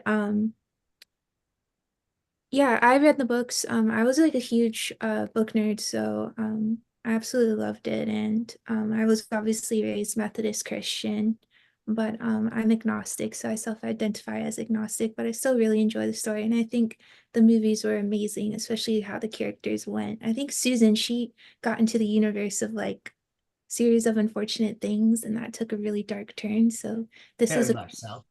just the relationship between, children and the world is just amazing. And it's a story that I'm so familiar with. I just think it's awesome. It's really fun for anyone to really listen to. So I think it's really cool. And the artwork, I don't know where the artwork is from, but I want to know. I wish I was that good of an artist. For Do sure. you know well, which don't version? say you're not good at things, because I hate hearing that. And Kat knows this. I think you're good at everything. You just have to believe in your own heart and in your own mind, and it comes out of your mouth that you're good at things. I believe you're good in things, and I believe you're wonderful. I believe everybody's wonderful here. Awesome. Thank you. That's very nice. Danielle, do you mind if I ask a question? Just because I'm curious. Sure. You mentioned the illustrations. Do you know which version of the book you're thinking about? Because every version has slightly different illustrations and they're all very distinctive. So I'd love to know which one you're thinking of. Oh no, I wonder. It's probably something way back from like 2011 or like the most classic. Like I read like Peter Rabbit, like Calvin and Hobbes, like way Mhm. back by Oh, Calvin and Hobbes, my goodness. I remember mine had archways on the covers. I don't remember illustrations in there at all, but I know I read mine in, gosh, 1970s, Mhm. maybe early 1980s. So it was definitely an older edition. Mhm. And Vicky, you've never read the books at all. So No. how about What? how You've did never. you? Yeah, It she never read happens. them. It So how did you feel Vicky. about the story? I'm not sure And how you've not read these, but I watched the movie for the first time just last week. Dear So God, what did Vicky, you your think? grandchildren would love the books. Yes.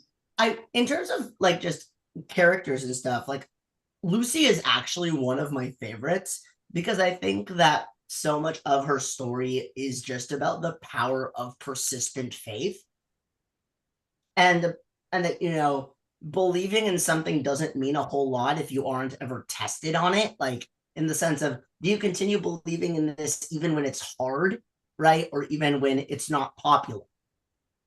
And getting to see her sort of come into her own over the course of the story is such a beautiful arc that I think a lot of people kind of treat like it's overly simplistic, but it's really powerful to me. Yeah. I think as far as one of the characters that I relate to the most is Edmund, because it really teaches that nobody is unlovable, nobody is unworthy of love. And I think that if people who make mistakes are really sorry for them, if they really want to be better than their past selves, and I've had to learn this myself because people tend to judge me by my past self, because being a person with neurodivergency, I've always been judged by my past self, who was less manageable in the past. And I've learned to manage myself quite a bit better than I used to. And I just relate to Edmund because I've always struggled to forgive myself for who I was. Mm-hmm. And I've always struggled to really think, am I really worthy of love? Am I forgivable for who I was? Can people forgive me for who I was?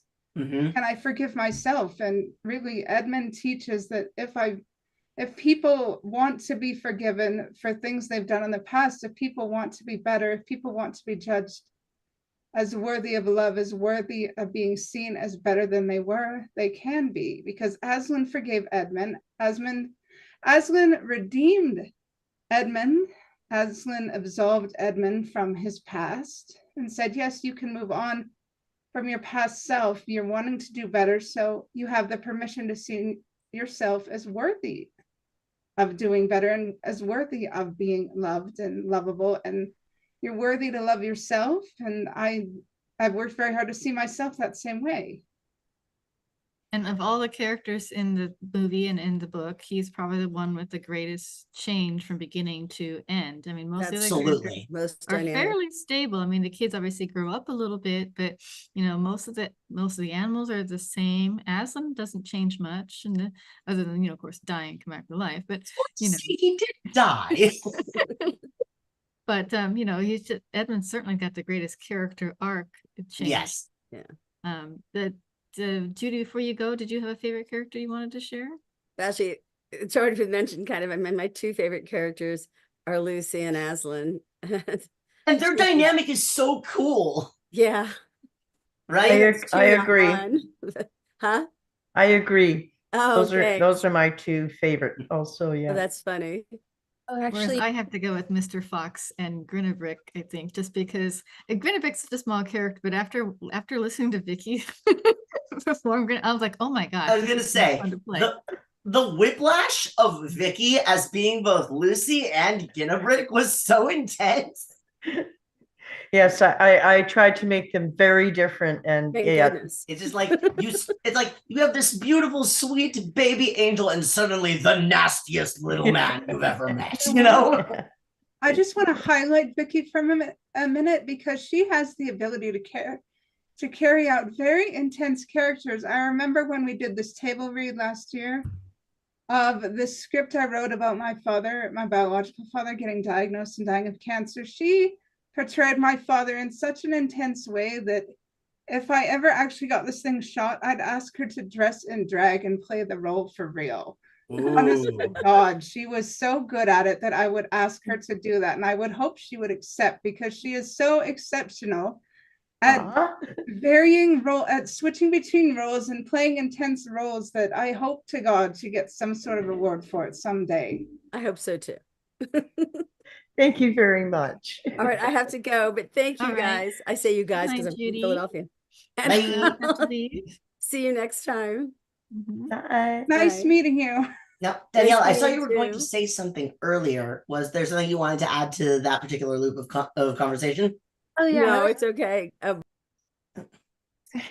I was just gonna mention that my favorite character was Mr. Tumnus growing up. So I actually remember when I didn't like Aslan myself, and I was very frustrated with him for a time period of my life. But I loved Mr. Tumnus because he and Mr. Fox was probably my top two, because Mr. Tumnus was like that friend, kind of the rescuer, like just the introductory person into the world of Narnia. And he seemed like he had such like an immense like influence on everything that was going on for her, and the way she like perceived the world and how she reacted to things. So like I loved him so much. I thought he was just amazing in that. And I just know growing up that he was just like one of those figures that I literally was just like, I would want to have a friend like that, or just very, very interested in the way he his character acted. Seemed really real to me. Oh, you're talking about the BBC version then? I'm definitely talking about the one with the book. The woman with the witch who is like very, very like pale face, like white with the white crown and everything. She's platinum blonde and now she's in like a mega movie as a redhead. Oh no, I'm talking about the BBC version because that's a different. No, that's you're thinking of the version with Tilda Swinton as the witch. Possibly. Was the version that you're talking about like a main movie in 2003? Roundabouts 2005-ish?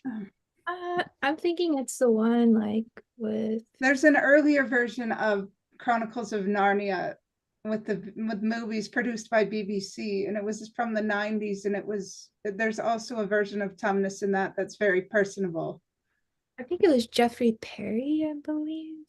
It was. Is it Jeffrey Perry or? Let me see.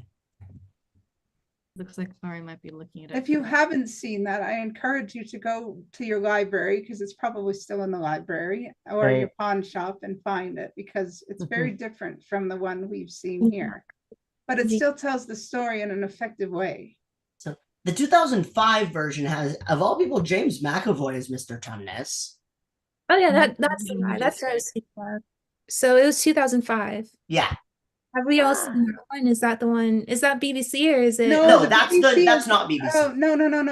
The BBC is older. That's from the 90s. I was about 8 or 9 years old when I was introduced to that one. It's very good. You should all see that. It's a bit different. It's like the film of the time and things like that, but it's very authentic.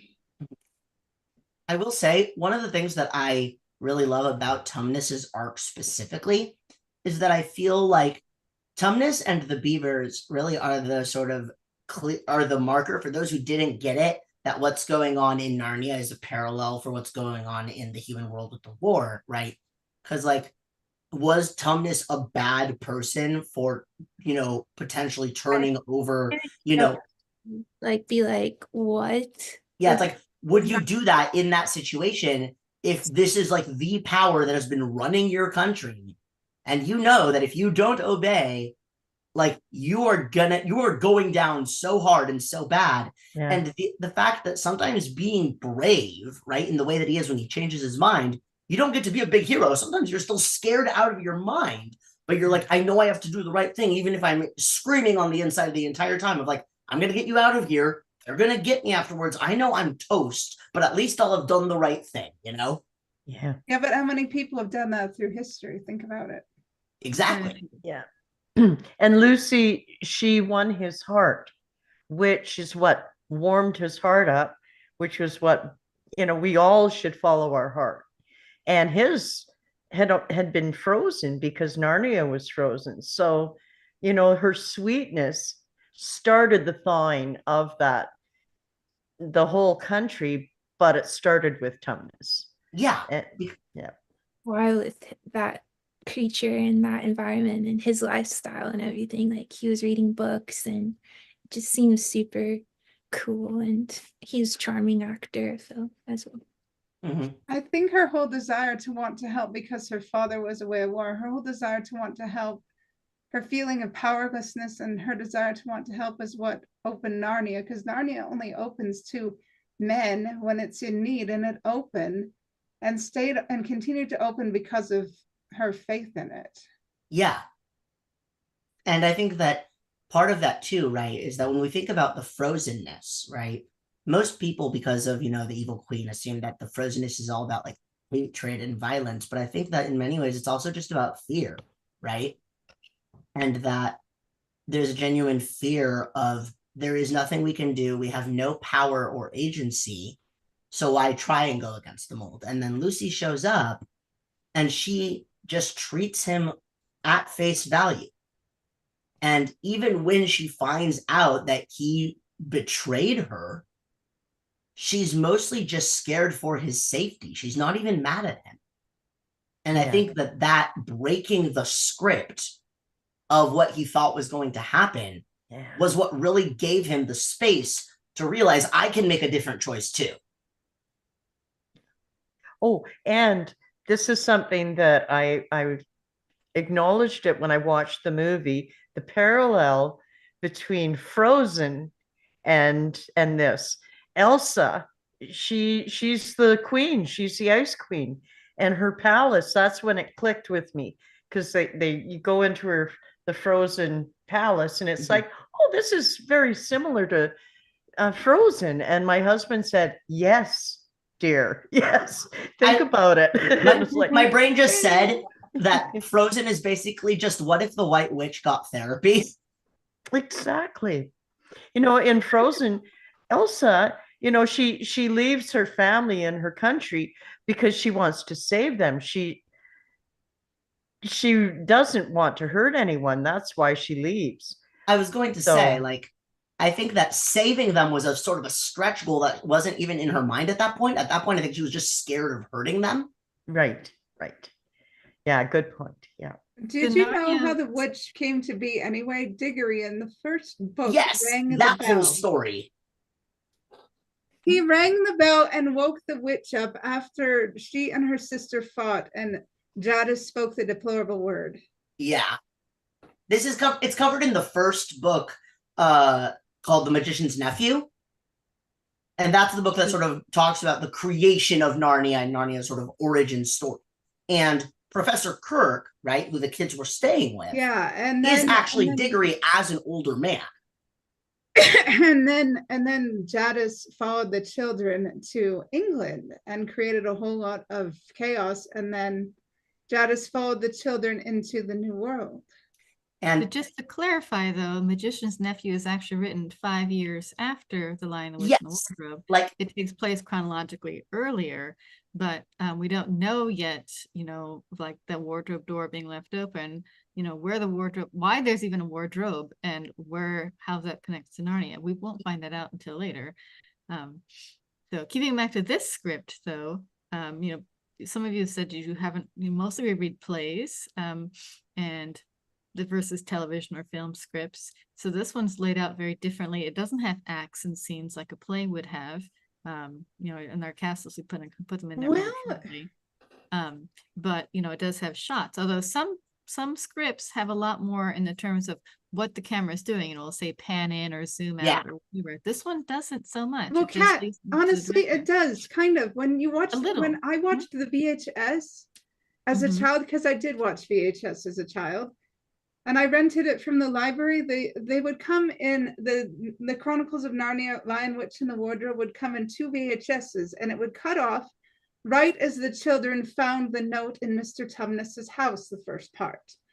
And the Morgrim's face would roar, and then it would cut to the end of the first thing, and that would be the end of the first act. And you'd have to switch tapes to get to the beginning of the second act. So there were acts in a way. Well, there are. And then when I put the castles together, I divided it up into where I thought the acts and scenes would be if they were in, but they're not written actually into the script, is my point. That's true. Yeah, the screenwriters did not divide it up into those things. So that leaves it a bit up to the director as to where, you know, you end. Obviously, if you remember reading, they'll show you where the title comes in. And they mention that bit, but they don't actually talk about, you know, exactly where do you divide this and that. Where do you put the intermission? I found that very interesting when I was trying to divide up the lines to make it, you know, flow logically. There is pretty much a feel of a 5-act play here, or maybe, you know, with scene 3 being, or act 3 being the longest, where they're running away from the wolves and things and crossing the frozen river and all that. That's probably the longest particular act. But yeah, a lot of people judge a movie based on its book. And for the 2 of you that have read the book, how does this, you know, I know it's probably been a long time since you've read the book, but you know, do you think it rings true, this particular script ring true to C.S. Lewis's book, which is published, you know, more than 50 years earlier than the script was written? Oh, yes.